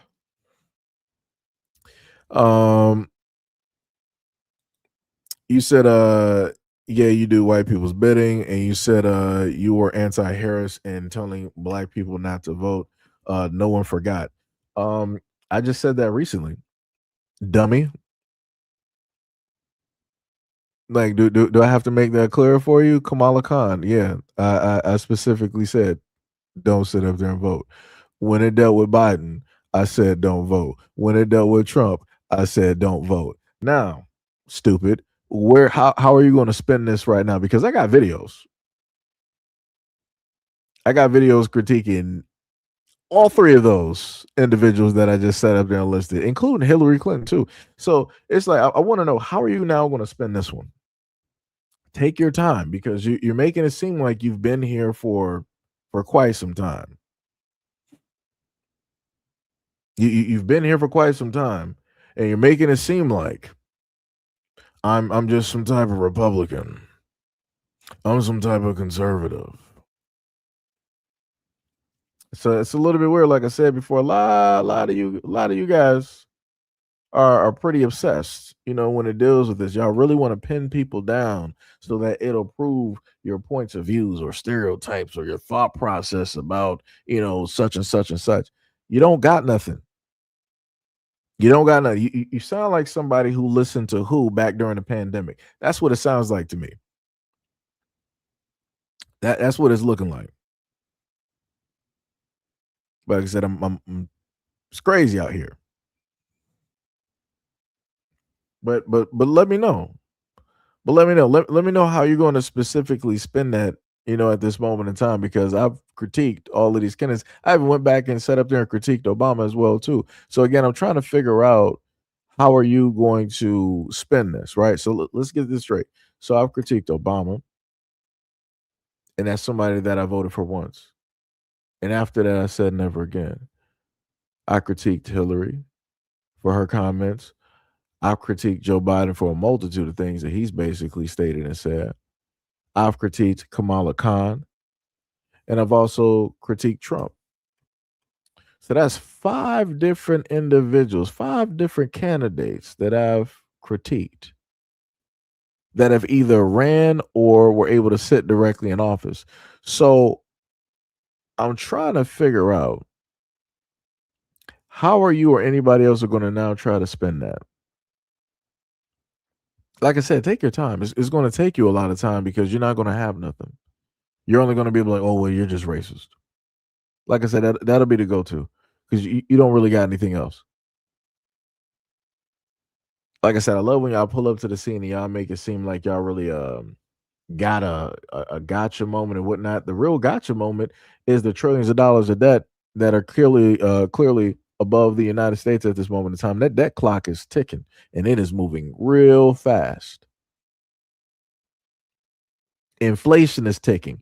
It's moving real fast. Disease X is coming. It's moving real fast. The government trying to basically outlaw and get rid of the main gas vehicles that you have at this moment in time. It's coming. It's moving real fast. Surveillance state and cities. It's moving real fast. But like I said, you don't got nothing to say about those things though. Like I said, when I bring up very important issues, topics that everybody can sink their teeth directly into, dissect and talk about, y'all never had nothing to say about that, because you can't blame the blacks. You can't blame per capita. You can't blame 13%. Like I said, y'all running out of options real quick, fast, and in a hurry. Quick, fast, and in a hurry. It's ridiculous. But anyways, let's go to the next video here. That's even more ridiculous, and this is more so for the folks out there who are with the ICE protest. right? So you got a lot of immigrant, a lot of migrants, you got a lot of Hispanic kids directly out there that are for the they're marching against ICE. So they have a lot of these protests and different things of that sort. So we're going to take a look at this video real quick. Sergeant who Fox 10 identified as a masked man with a gun at a high school protest against ICE in Chandler. Chandler PD says the Phoenix police sergeant was hoping that students would assault him so they would be arrested.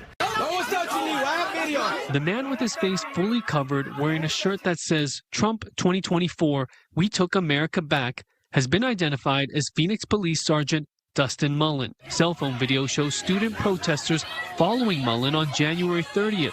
A Chandler police report says some teens thought he was an ICE agent. Mullen was armed with an exposed handgun in a holster and 2 extra handgun magazines. He later told officers that his plan was to let the protesters assault him so he could have it filmed and, quote, get these kids in jail if they want to break the law. Why do we have this grown man inserting himself in the middle of a high school protest to cause fear? Phoenix Council member Ana Hernandez is not holding back after seeing our report. Chandler police also say Mullen told officers he had supporters on the way and some had rifles. At the time, no one knew Mullen was a Phoenix police officer. The students were very justified, in my opinion, to fear for their safety that this is a violent person that's trying to attack us. The Chandler report listed Mullen as a victim after a teen girl allegedly threw water on him from feet away. You were not assaulted. You can see an officer talking to Mullen, and the report says he was advised to protest elsewhere due to the tense situation. Police submitted misdemeanor charges of assault and disorderly conduct against the teen to the juvenile court, but the county attorney's office declined to prosecute. Now Mullen is being investigated by the Professional Standards Bureau and remains employed. Hernandez tells me she spoke with Phoenix Police Chief Matt Giordano this morning. I was very clear with the chief that because this is a sergeant that works in one of the precincts that oversees my district, I have a lot of concerns with this officer working the streets in my community. She wants to see discipline and accountability from the department. We take this seriously. This is not acceptable, and we cannot see this happen again. When the investigation does wrap up, Councilwoman Hernandez says she and Mayor Kate Gallego will be briefed by Chief Giordano. We also checked the city's employee compensation records for 2025. Dustin Mullen ranked in the top 10 for highest earners, making a little more than $336,000. And as we reported last night, a Chandler City Councilman says he wants Mullen to be fired. That's crazy. So this is the reason, like I said, I try to tell a lot of folks out there, especially those who are a part of these protests. And I used Black Americans for an example. And I specifically told people that, amongst a lot of these protests, you got protesters that are actually cops. They're actually police. And they're there to cause a ruckus. They're there to cause issues on purpose. So at these ICE protests, you had a white officer there dressed. He was dripped in all Trump everything. Mask completely up. He was wearing the sunglasses. And he was trying to antagonize a lot of these Latin kids up out there. They were just doing a simple protest. They might have had their signs. They were doing chants. They were walking, right?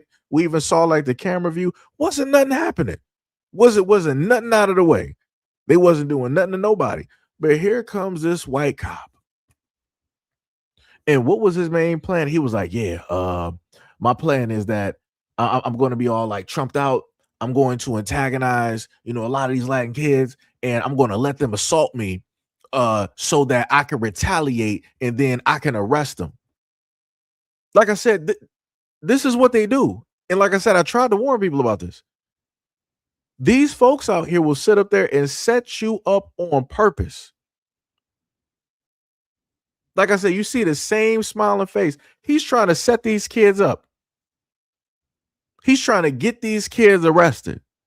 And then by way of getting the kids, he's trying to also get directly to the parents because that's his end goal. Like I said, the white folks out here do not see anybody as American but themselves. You have to ask yourself, why would a white male cop want to be incognito and then place himself amongst teenagers protesting?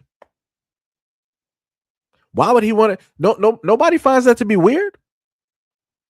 Nobody finds that to be weird. A grown man wants to be amongst teenage protesters. That's the oddest thing I've ever seen in my life. But like I tried to tell people before, this is what cops do. This is exactly what cops do. I even gave people information dealing back with the pandemic during the BLM protest. I showcased what seemed to be quote unquote cops. As soon as they got called out, they started disappearing. I also showcased a story, I think it happened back in New Jersey, where you had 3 to 4 white cops. They beat on a black undercover officer because they stated in text messages that they were just waiting and sitting idly by for somebody black to beat on, to put hands on. And all of them had to go and deal with a court case because they beat one of their own who's black. And this is what I try to tell me. If stuff like this is going to sit up there happen to black people, what do you think that's going to mean for you? What do you think is going to happen to you, your kids, your families, and all these other types of things? Like I said, this is exactly how these people are, but nobody wants to listen to black people. Nobody wants to hear us out. And that's the saddest part. And then when black folks are like, hey, we're out of this situation, we don't want nothing to do with this situation, don't come talking to us or pointing anything out to us at all because we're tired. Now everybody want to look at us like we're the bad guy. Now people want to sit up and say, we're in this together. We need to do this. We need to do that. No, we've been trying to do this before it even got to this point. We were trying to give you warnings. We were trying to show you the signs and the symptoms before it got to this point of actually affecting you and being at your front door. But now here we are. And now people want to talk about we need to work together. No, you need to figure it out. You need to figure it out.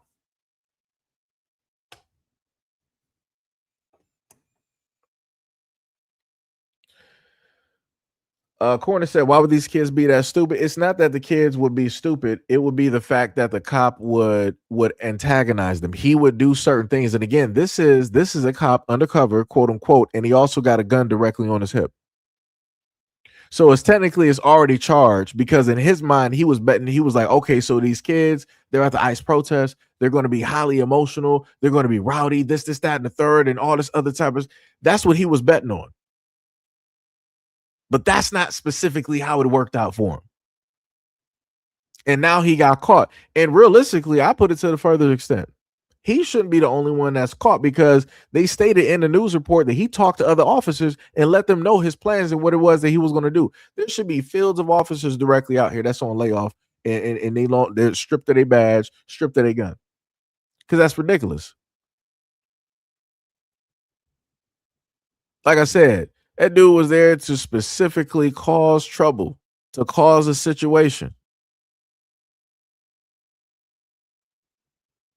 Like I said, it's like I said, can't tell nobody nothing though.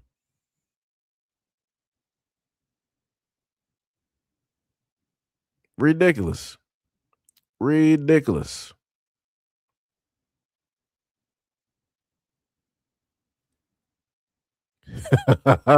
You're like the adult was wearing it wasn't an adult, it was a cop. It was a cop that who placed himself amongst teen. It's crazy that I got to sit up there and come to like the defense of a lot of stuff. Like this is how the world is basically moving at this moment in time. Let me repeat this one more time.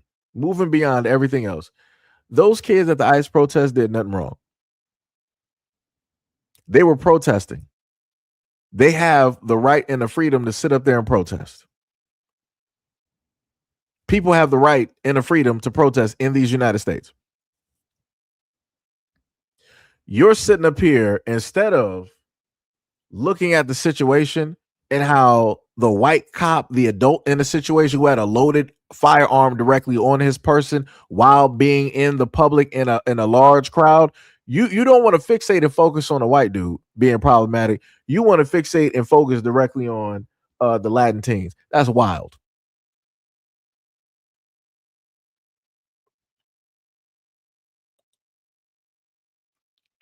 That's crazy. Like I said, completely not. I know you voted for Trump. You have to be a conservative Republican. You have to be. You have to be. Like this is the craziest. Like y'all are the type of folks directly out here that will sit up there and state that, well, a black person wouldn't have gotten attacked by the police if he wasn't walking down the street. Maybe if he was in his house and eating food and watching TV. Maybe if he was walking in his neighborhood, maybe the police wouldn't have had a reason to basically attack him and brutalize him. That's crazy. That's crazy. You said don't assume. You said you're neither. Well, I can't tell by the way that you're writing and how it is that you're trying to blame the victims. The mainstream media even said the kids were the victim. One of the adults, what was the lady's name that was here?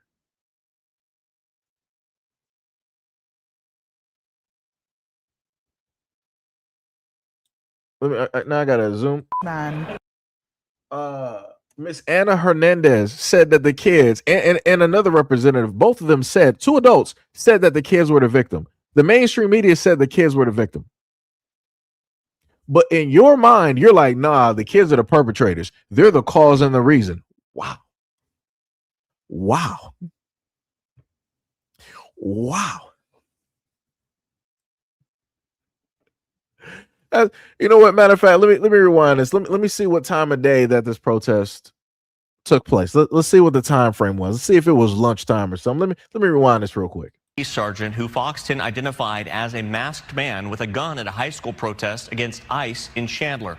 Chandler PD says the Phoenix police sergeant was hoping that students would assault him so they would be arrested. The man with his face fully covered, wearing a shirt that says Trump 2024, we took America back, has been identified as Phoenix Police Sergeant Dustin Mullen. Cell phone video shows student protesters following Mullen on January 30th. A Chandler police report says some teens thought he was an ICE agent. Mullen was armed with an exposed handgun in a holster and 2 extra handgun magazines. He later told officers that his plan was to let the protesters assault him so he could have it filmed and, quote, get these kids in jail if they want to break the law. Why do we have this grown man inserting himself in the middle of a high school protest to cause fear? Phoenix Council member Anna Hernandez is not holding back after seeing our report.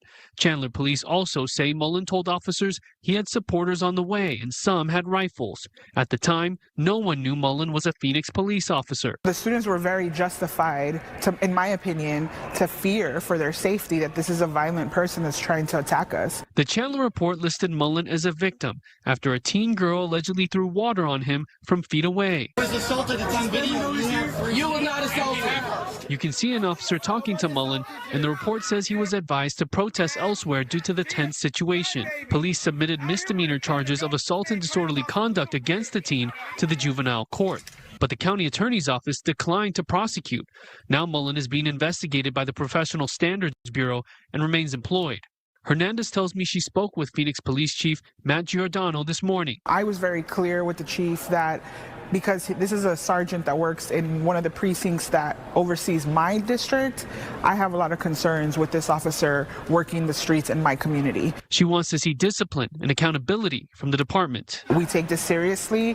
This is not acceptable, and we cannot see this happen again. So, from at least what I can gather, right, online, while looking at this, is the fact that this took place during the afternoon. So again, the afternoon, high school kids, sometimes they have half days. They could be out at 11 or 12 and then decide to do a protest. This could have happened right when school is about to be let out. Again, I don't know the specific time frame and or the hours because that's not what I was given, but I know that they had a protest. But at the end of the day, it doesn't matter if it was a half day, if it was a full day, if it was a walkout or a planned walkout. The fact of the matter is that those kids didn't do anything wrong. And you're trying to make it seem like they are the causation for all of this to happen because Mullen, who was a racist, was specifically targeting them because they're Hispanic / Latin and he went directly there in order to cause problems. And you don't want to call that out. You don't want to call it for what it is. Even the news told you he was there to cause a riot. He was there to cause a scene. He was there to cause an issue and be the causation of the issue. But you're like, nah. It don't matter what he was trying to sit up there and do. What about those kids though? Let me get this straight. So now all of a sudden, as a grown adult, I'm not even sure if you're an American or not, but now all of a sudden, out of all of the stories that I've ever covered when it deals with like teenagers, now all of a sudden as an adult, you care about kids? Because didn't we just have the EP files come directly out? I don't hear you saying nothing about that. Didn't Tim Tebow sit up there and say something about, the attacks that are going on against the families and the kids directly in the United States? I don't hear you saying nothing about that. Don't we also have other types of stories coming out there where it's like these kids are putting into this type of slavery directly out here, going to and from, dealing with like the rich and all this other type of stuff? I don't hear you saying nothing about that. But now all of a sudden you care about what kids are doing and where they are. You care about the kids being in school. That's crazy. That's wild. That's 100% wild. Like I said, the one thing I love about kids is that they will be brash, they will be outspoken. But if they have something that they really genuinely feel a certain type of way about, they will just go out there and do it and won't really have no fear about it. That's the one thing I admire so dearly about kids out here. A lot of adults, they'll be like, nah, I got too much on my plate. I got a family, I got kids, I got a job I got to sit up there and get to. I got bills I got to sit up there and pay. I got a mortgage, I got this, yeah. So, a lot of adults are like, yeah, I don't got no time for that. Even if it's, for their best interest, even if it's something that they believe in, and be like, yeah, maybe next time. Kids are like, I don't care what's going on. We about to go out here and do this. And you're sitting up here as a grown adult blaming the kids for the actions of an adult. That is weird. Woo-hoo! That is weird. That is weird. That is 1,000. You're blaming. Let me repeat that one more time. You yourself, as the individual that you are blaming children, are blaming teenagers for a grown adult man's actions and how he decided to move. Let that sink in for a minute, because that's not looking good. That's not looking good, because I'm like, yeah, if you're willing to sit up there and defend this dude deciding to put himself amongst teenagers in this situation, seems like the sky's the limit when it deals with anything else. Seems like the sky's the limit. Like I said, that's very weird. That is very, very weird. Like I said before, it's not looking good for you, whoever you are.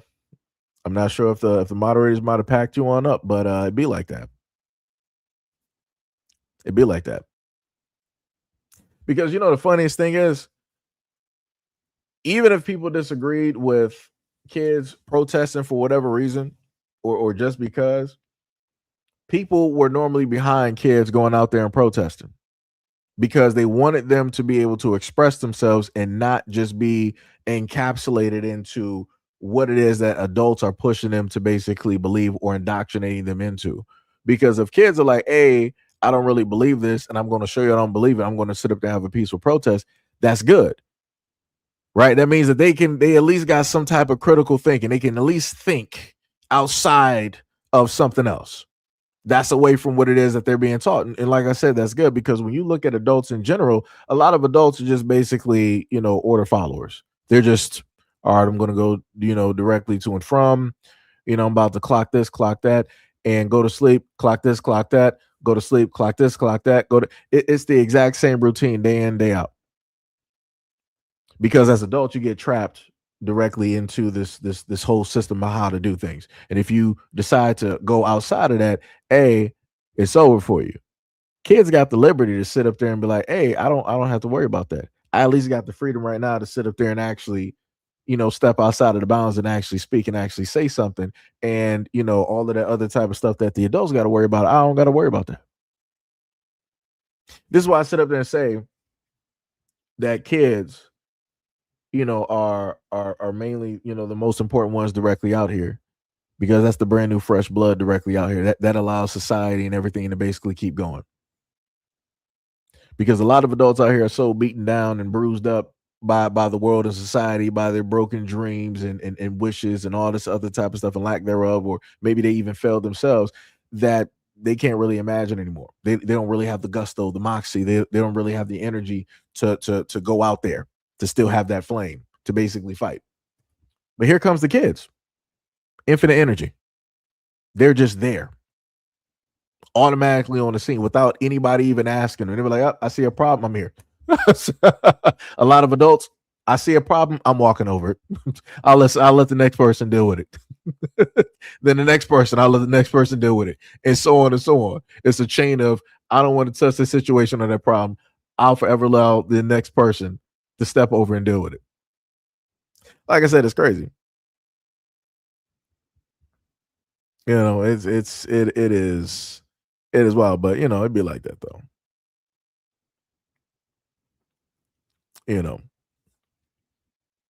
Tippy said they have a safety net behind them if something goes wrong, and then the majority of adults don't. No, you have adults that in a sense have a safety net, in a sense, because they got family and all those other types of good things, or they got a support system directly there. Because normally what should happen, or at least what I've seen directly from society, let's say when it deals with racist, right? Racists will normally support other racists, right? So within that, which basically means that like-minded people will see other like-minded people, connect with them, and they'll support them, right?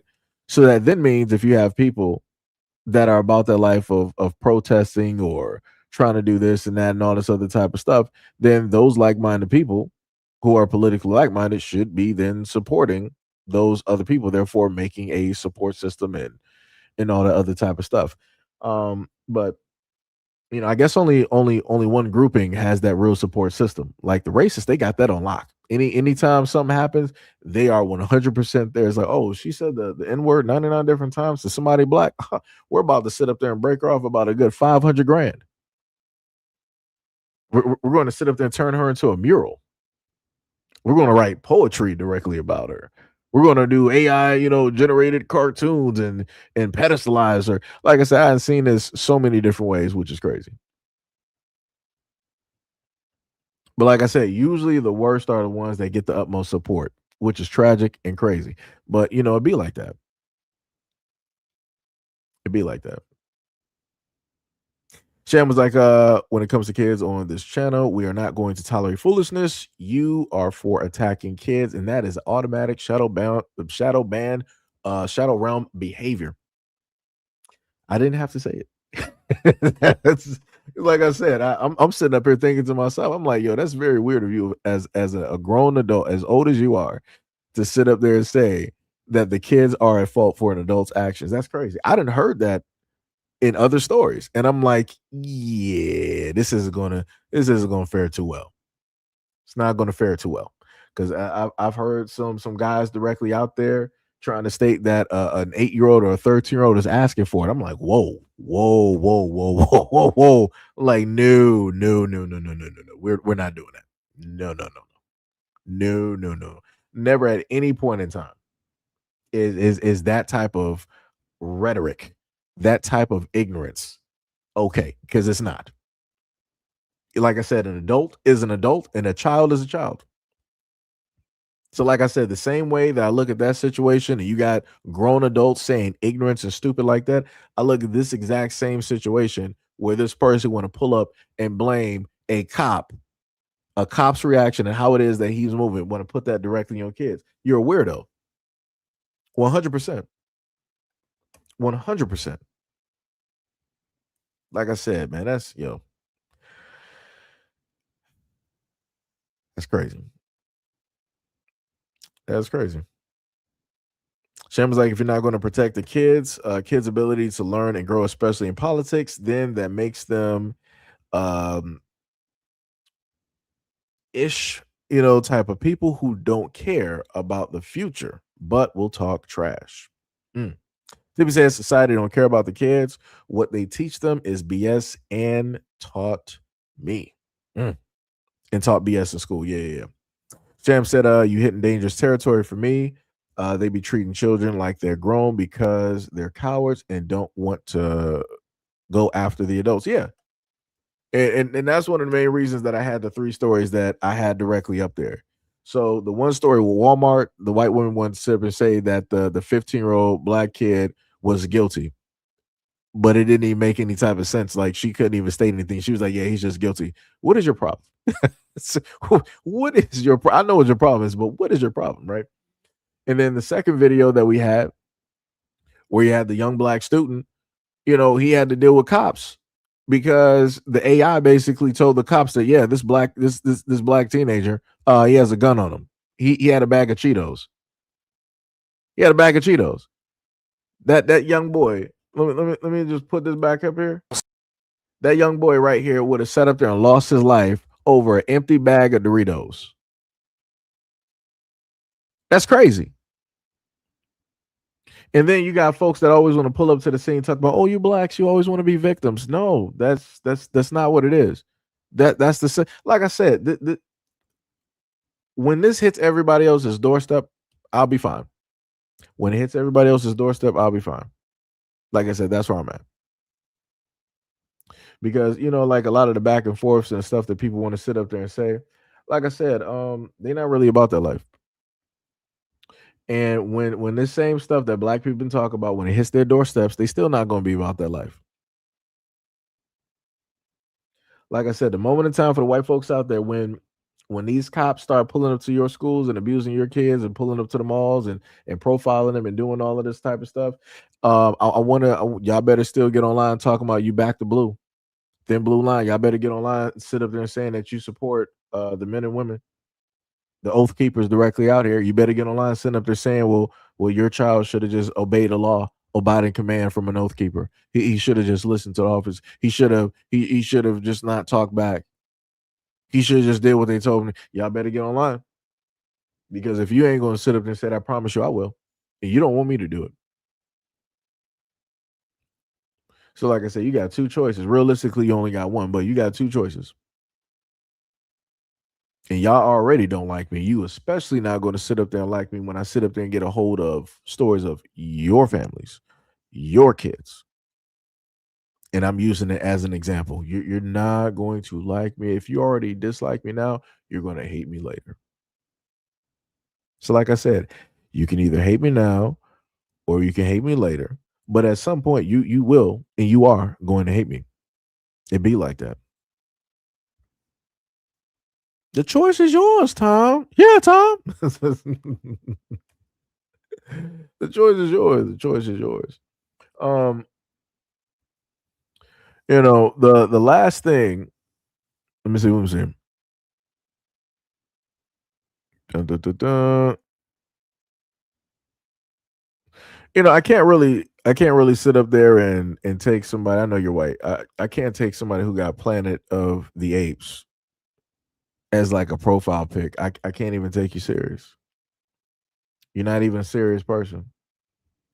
I can't even take you. You're not even real. You're not even real. You're not even real. But one update that I do have,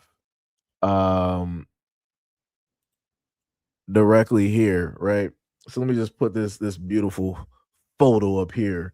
Y'all might not know directly who this is, but this is the Caucasian male.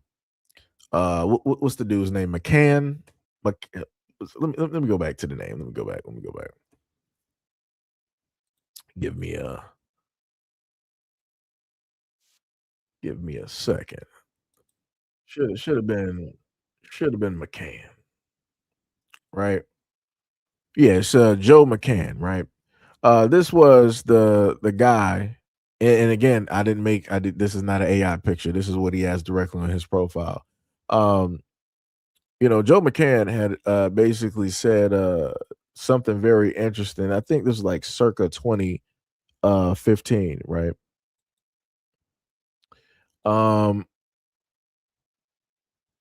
what was it? Let me see if I can go to the comment here. I should have just tagged the comments up. He said interracial dating is the new black.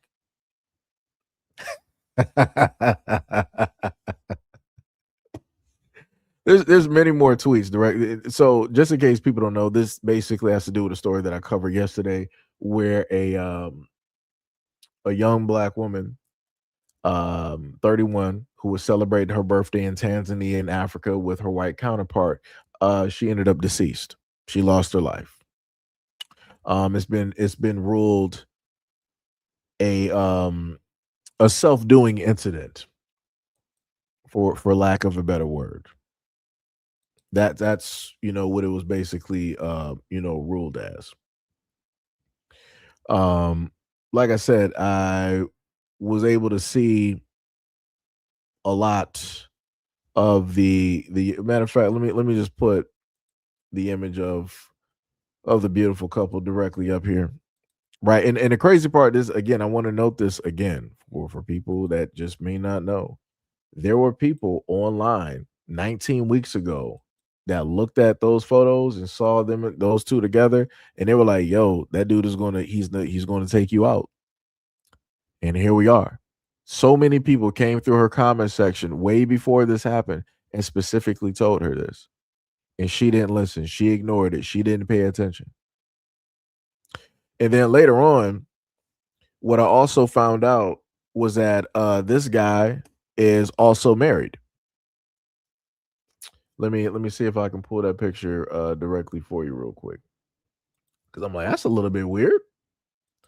I'm like, they're saying online, guy, that this is your y'all were supposed to be, together, right?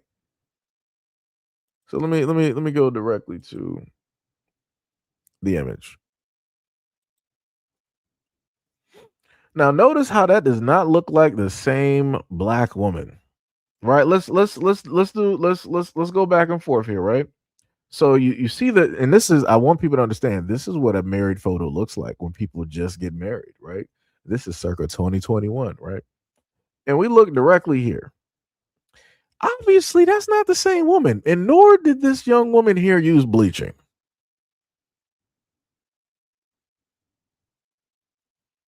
So it's pretty interesting to sit up there and find that folks were quote unquote married. Like I said, maybe the lady that he was with here, maybe they were going through like some type of divorce, because I went through her social media, and the white guy here, he got everything listed as nothing, like he's just there in the wind. The lady on the side, she has her status listed as divorced. Now it doesn't specifically tell you when they got divorced, but it does say divorce, which means that they were together at a certain point in time. And they also have kids together. Color me surprised. But, supernaturally, somehow, some way, this one found her way directly into his clutches. It's crazy how that works.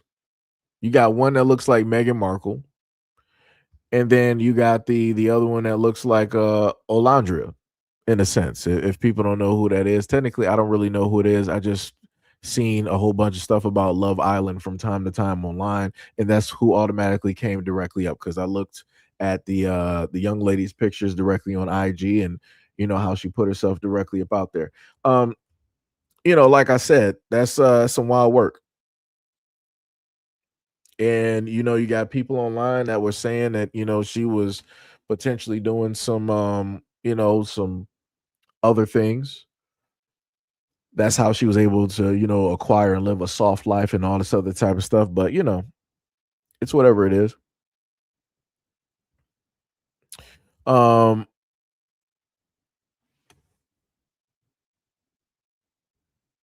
Wait, I'm a little bit confused. I'm a little bit confused. Right? Now, if correct me if I'm wrong, because I'm looking at, because I remember the original, because you didn't change the name, but I remember the original image that you had directly up there, and I could have sworn that was of a black woman.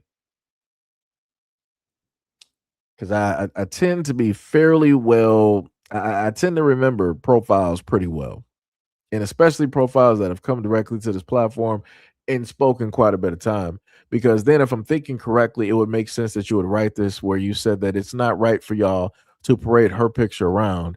I don't care that George Floyd was high. That wasn't the wait. That wasn't the point. Evil. It's still evil. Evil is evil. This is not excusable to do. I'm a little bit confused. So again, I'm pointing out specific things dealing with this story that people may not have known about, especially about this dude basically being, married or in the midst of a divorce or whatever it was, right? Even if you're in a process of a divorce, you're still married. You're just separated, but you're still married. Legally, you are still married, right? But then this was supposed to be the young woman's brand new fiance or whatever they want to sit up there and call it. You were like, I don't care what she did. I don't care if she was wrong. That's not right to talk about her like that. It's really not right. That's trash and evil. I'm trying to figure out, why are you losing your rocker directly over this conversation? You said there's a whole system in place to make sure everybody's whitewash. Religion is a huge factor. Pentecostal, Baptist, whatever. You said you don't have another system in place. You can't just tell people to just be black and that's it. It don't work like that. I'm confused how you figure she's supposed to have this invisible loyalty. You're just ranting at this moment in time. Next, you said that you guys want her and other people to perform this invisible blackness that don't exist. We don't have to answer to the religion institution of whiteness. We don't have to answer to that. What, brother? You're losing it. You're losing it. Next, you said that I don't give a damn. I refuse to let you scare me into believing the lies. Say what you want to say. And then you said that, so at the end of the day, I'm saying this. It doesn't matter because what are you talking about? Then you're like, I'm not even blaming Jen. What are you babbling about? What are you like, yo, what are you even crying about right now? Like I'm so confused at this moment in time. It's not even making sense. And the crazy part is you've been a part of this channel for quite some time. And you decide to spaz out like this, like, yo, I need you to go take your meds at this moment. You need to go really go take your medication. That's what you need to do. Cause like this whining that you're doing is crazy. I'm like, dog, if you want to sit up there and be a white dudes, all right, cool, fine. This situation don't got nothing to do with you. We don't even know your situation, what's happening, what you're doing, or none of that other type of stuff. You're coming here to get the attention of a black man, and you're spazzing out as if I know you. Like, get yourself together. Like, yo, get yourself together. Like, yo, that's some wild work. Like, yo, and this is what I be talking about with these clowns out here. Like, yo, I'm trying to tell people, like, this dude basically did more than likely. Hey, what happened is what happened. Like I said, if I see a white dude with a picture like this, yeah, nah, nah. Like I said, y'all left the United States. She was fine and alive. Y'all went to Tanzania, Africa, and now she ain't here no more. And now the police, they done already ruled it out. They was like, yeah, she did it. So like I said, it's crazy to me. It's crazy to me how those folks want to come directly up here and they want to start rah, and they want to write paragraphs and thesis and all this other type of stuff. But I'm like, shouldn't you be talking to the Tanzania police? Shouldn't you be talking directly to his family and all this other type of stuff? You pulling them to the scene, talking about like, oh, you're parading her picture around and all this. You do realize that I have multiple pictures up here, right? First of all, this picture is all over social media. Her social media is still open. Her Facebook, her Twitter, her IG is still open to the public because those are public accounts. So instead of people getting stupid, I want people to understand how the internet works. His social media is still open. This dude, after we understood that she was no longer here, he went back to business as usual, just posting about, crypto and all this other type of stuff. I'm like, wow, that's crazy. I'm like, ain't this your girl? You said interracial dating was the new black. But you sitting up here moving like ain't nothing been happening. And then I sit up there and find out with a little bit of research that you were basically still and or previously married. And this was the woman that you were married to. And you also got kids. But like I said, notice the crazy part, right? The lady wanted to pull up to the scene going rah rah rah over the first video and saying like, it's wrong. You should be, putting her photos all over the internet and da da da da. It's already on the internet. She has even more revealing photos, since dress wise, right? But then I sit up there, got this photo here. I guess she's not recognized as being a black woman. I guess she's too fair, right? I guess she's way too light in order for it, to be considered black. So I guess that one is fine. Like I said, that's why I work. That's why I work. But like I said, I'll do a solo video directly on this information, and for the ones that want to get mad directly, in the comment section, you'll have your time to get mad on that solo video because I expect you to, or you can just sit up and ignore it like you normally sit up there and do. Because like I said before, it's crazy how a lot of women out here want to be quote unquote detectives when it deals with black men and everything that they do. They want to list all these stats, but when it deals with dudes like this, no detective work, no stats. Nothing to say, nothing to bring up, no type of warning signs, no nothing. Like I said, it'd be like that though. I guess there's only can be one villain. As long as the villain is black, that's all that matters. As long as the villain is black. Like I said, that's crazy.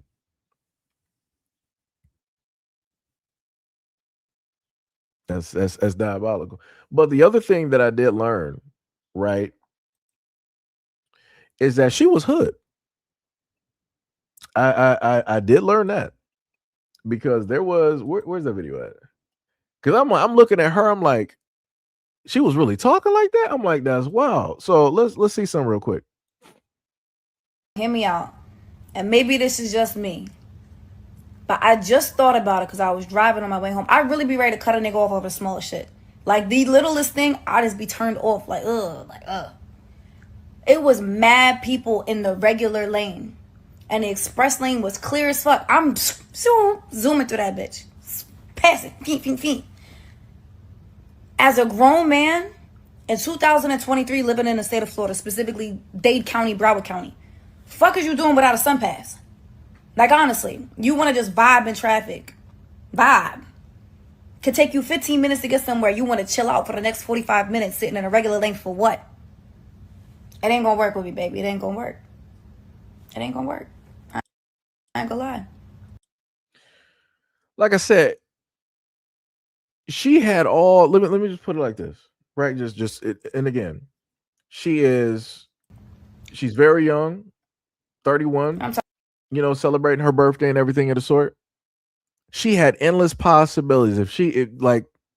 Again, let's go with the route where women normally say, stay away from all men. She could have been a model. She could have strictly decided that, hey, I just want to sit up there and be a model. I want to sit up there and do fashion. I want to sit up there and Da Vinci and Medusa, whatever it is, Versace, all of that stuff. She could have got in contact with all of those companies because they love skin complexions like this. She could have got in contact directly with them, and she could have been like, hey, I got whatnot or whatever portfolio. Hey, let me sit up there and wear some of your stuff, and in exchange for whatnot or whatever. She would have been good. She wouldn't have had to sit up there and go directly to a white dude that has that has millions of dollars. But he also later on, because of a poor bet that he made, he had to liquidate a lot of assets, right? But it'd be like that in a financial game. She could have did everything different and still been here. And she would have been completely fine. But because this dude had money, and I can promise you, this dude had more money than she's seen in her life. She went directly to that guy. And also, I have tweets that specifically stated that she has been dating white men since as far that she can remember. She also has a tweet directly out there saying that, she's going to basically end up and mess around and get married to a white man just like her mom. Like I said, I'm going to cover a lot of this in the single form video. It's going to take me a little bit to put directly together because I want to make sure I got the pictures and different stuff, directly in order. But yeah, her mom is married to a white guy. Her mom is married to a white guy, and all of them have the exact same. Her father are part of both of their Facebook groups. So, like I said, I don't know what to sit up there and tell people. The father, was obviously in her life, so nobody can sit up there and say, "Oh, it's the father's fault." You can't sit up there and do that.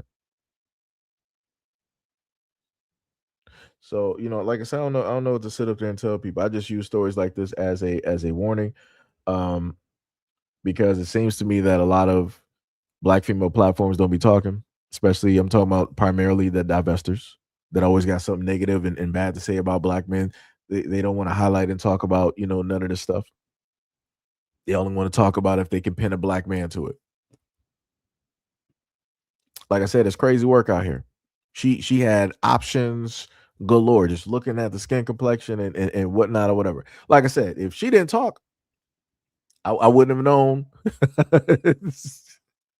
I would have known that she got that type of hood tone directly to her. But like I said, you sit up there and like let her just like model and just like showcase, it's over.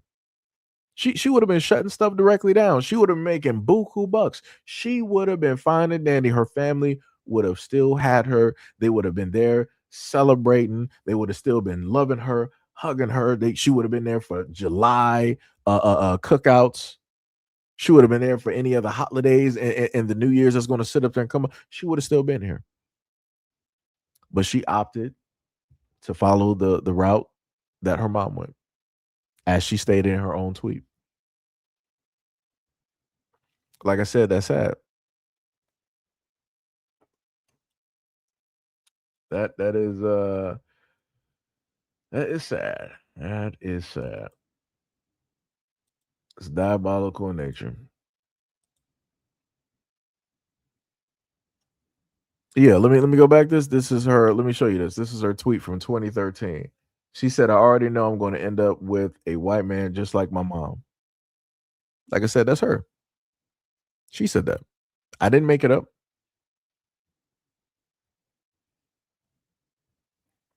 Like I said, that's tough. And like I said in the previous live stream, my condolences to the family and the friends. Stuff like this, it shouldn't happen. If people want to go out there and adventure and whatnot or whatever, nobody should have to suffer a loss of life. But also within that exact same thing, you got to come to an understanding that things do and can and may happen. And no matter how many times I put these stories directly out there, we still see the same stories happening every single year. Like I said, it's crazy. But like I said, for those women out there, keep paying attention to those black female platforms out there that always tell you that black men this, black man that, black man this, black. Keep paying attention to those platforms. Allow them to keep driving you over there to tug and to pull directly on your emotional heartstrings and to keep you in that same area and not move nowhere else.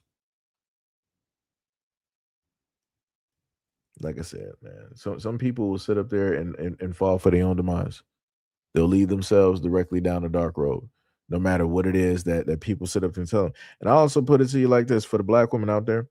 If you got people out there specifically telling, if you're on social media and you're open about who it is that you're dating, if you have folks out there basically telling you that, hey, potentially this might be a person that might not be good for you, or they look kind of dangerous, you may want to listen to them.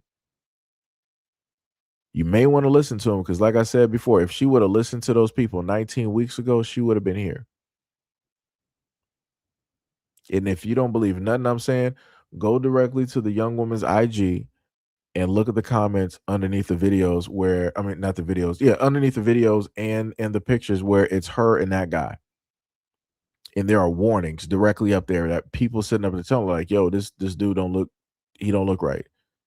He's going to sit up there and take you out. This, that, and the third. Like I said, magically, whenever it's black guys, everybody got spider sense. Everybody's Professor X. People can see the future, right? It was like, I'm not dealing with black guys because I know what's going to happen. But when it deals with any other men directly out here, it's as if that God-given innate ability that the universe blessed black women with, it doesn't work. It's short-circuited. It wasn't installed. It was left back at the manufacturer. It wasn't needed. Like, yo, it's, like I said, man, it's crazy. It's crazy.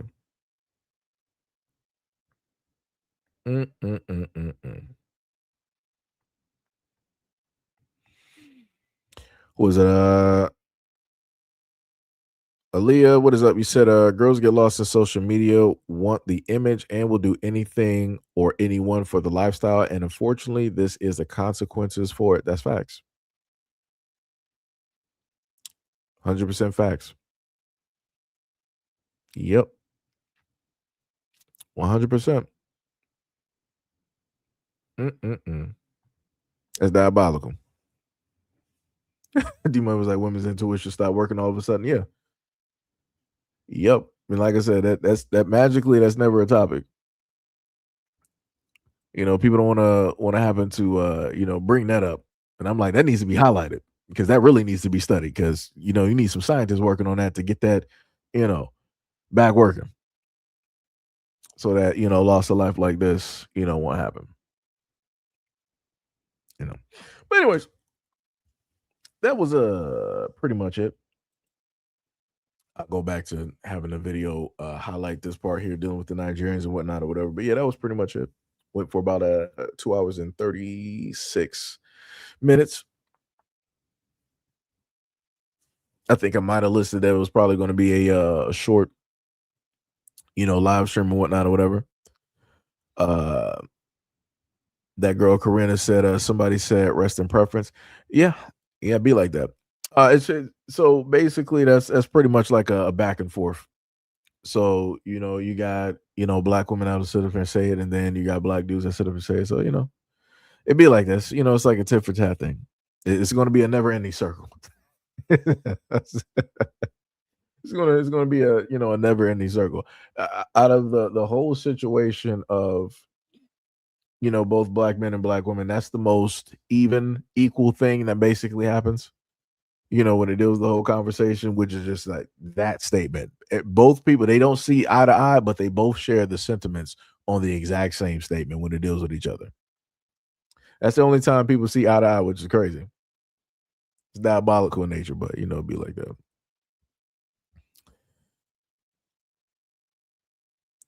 Wait, what did Gail say? I forgot. Wait, let me go back. What did Gail say? She was like, "Are y'all ready to celebrate the 250th inception of America?" That's crazy.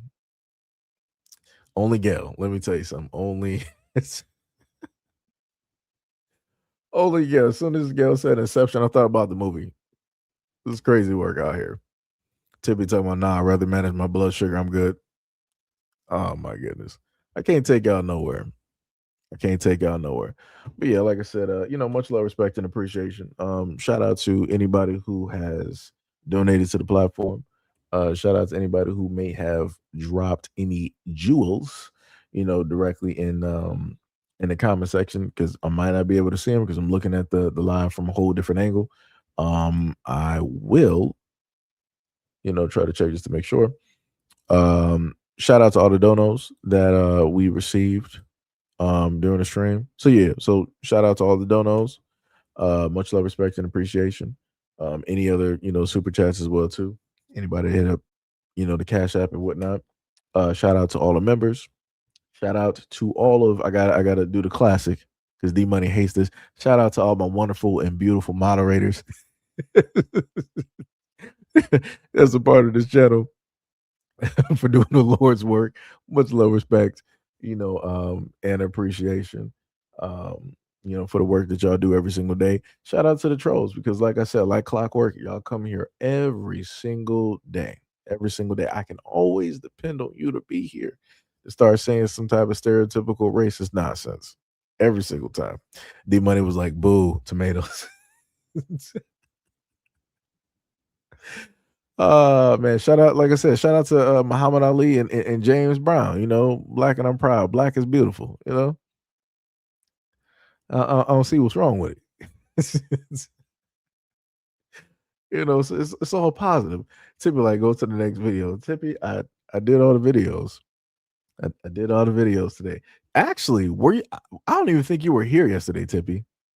Personally, you can't be putting in a comment section talking about go to the next video. I don't even want to hear that. They ain't even trying to hear that right now. Tippy, not even trying to hear it. Sitting up here pulling up all late. Now you giving orders. Look at this. Look at this. Look at this. But like I said before, it's all love. Like I said, I appreciate y'all coming directly through every single day. I will also have another video directly up for you guys. So like the video I gave you guys before where it talked about I think what was it? The UK Africans coming through and trying to tell Black Americans for stuff. I got a part 2 to that. We got the other half up there, but I tagged that up with another video where a Haitian man wanted to try to educate and tell Black Americans, you know, some stuff. He came directly up to somebody else's stream and you know, started talking to normal nonsense. So we're gonna, you know, look at that when I have it uploaded. I think let me see, is it uploaded?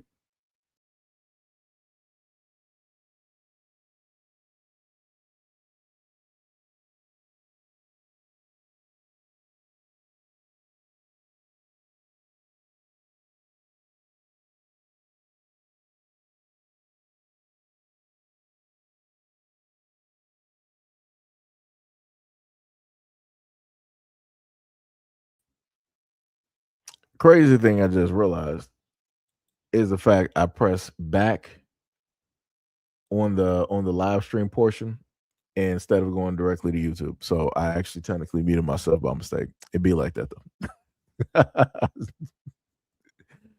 The life of doing this. Let me tell you something. It happens. Shout out to, you know, doing live streams though. So the video is not up yet, but it will be up. So we'll make sure to how does that not have a description? Oh yeah. That's why. But yeah, we'll make sure to have that directly up for you guys today. I just realized I only put up one video on the 12th. Oh, I guess that was because it was late. Because we did the live stream. I think we ended at around like 6 o'clock. So yeah. So I'll make sure to have that video directly up there for you guys. And you can let me know in the comment section what you guys think about that. Sham said I got a doctor's appointment tomorrow. Let's pray for me. It's going to be some BS like the year. It should be good. It should be all good. Shauna said I'm definitely going to pray for you. Yeah, we got you, Sham. Everything is going to be good. Just, you know, stay positive and you know, take everything slow. But I will catch you guys in the next video and or live stream. Peace out.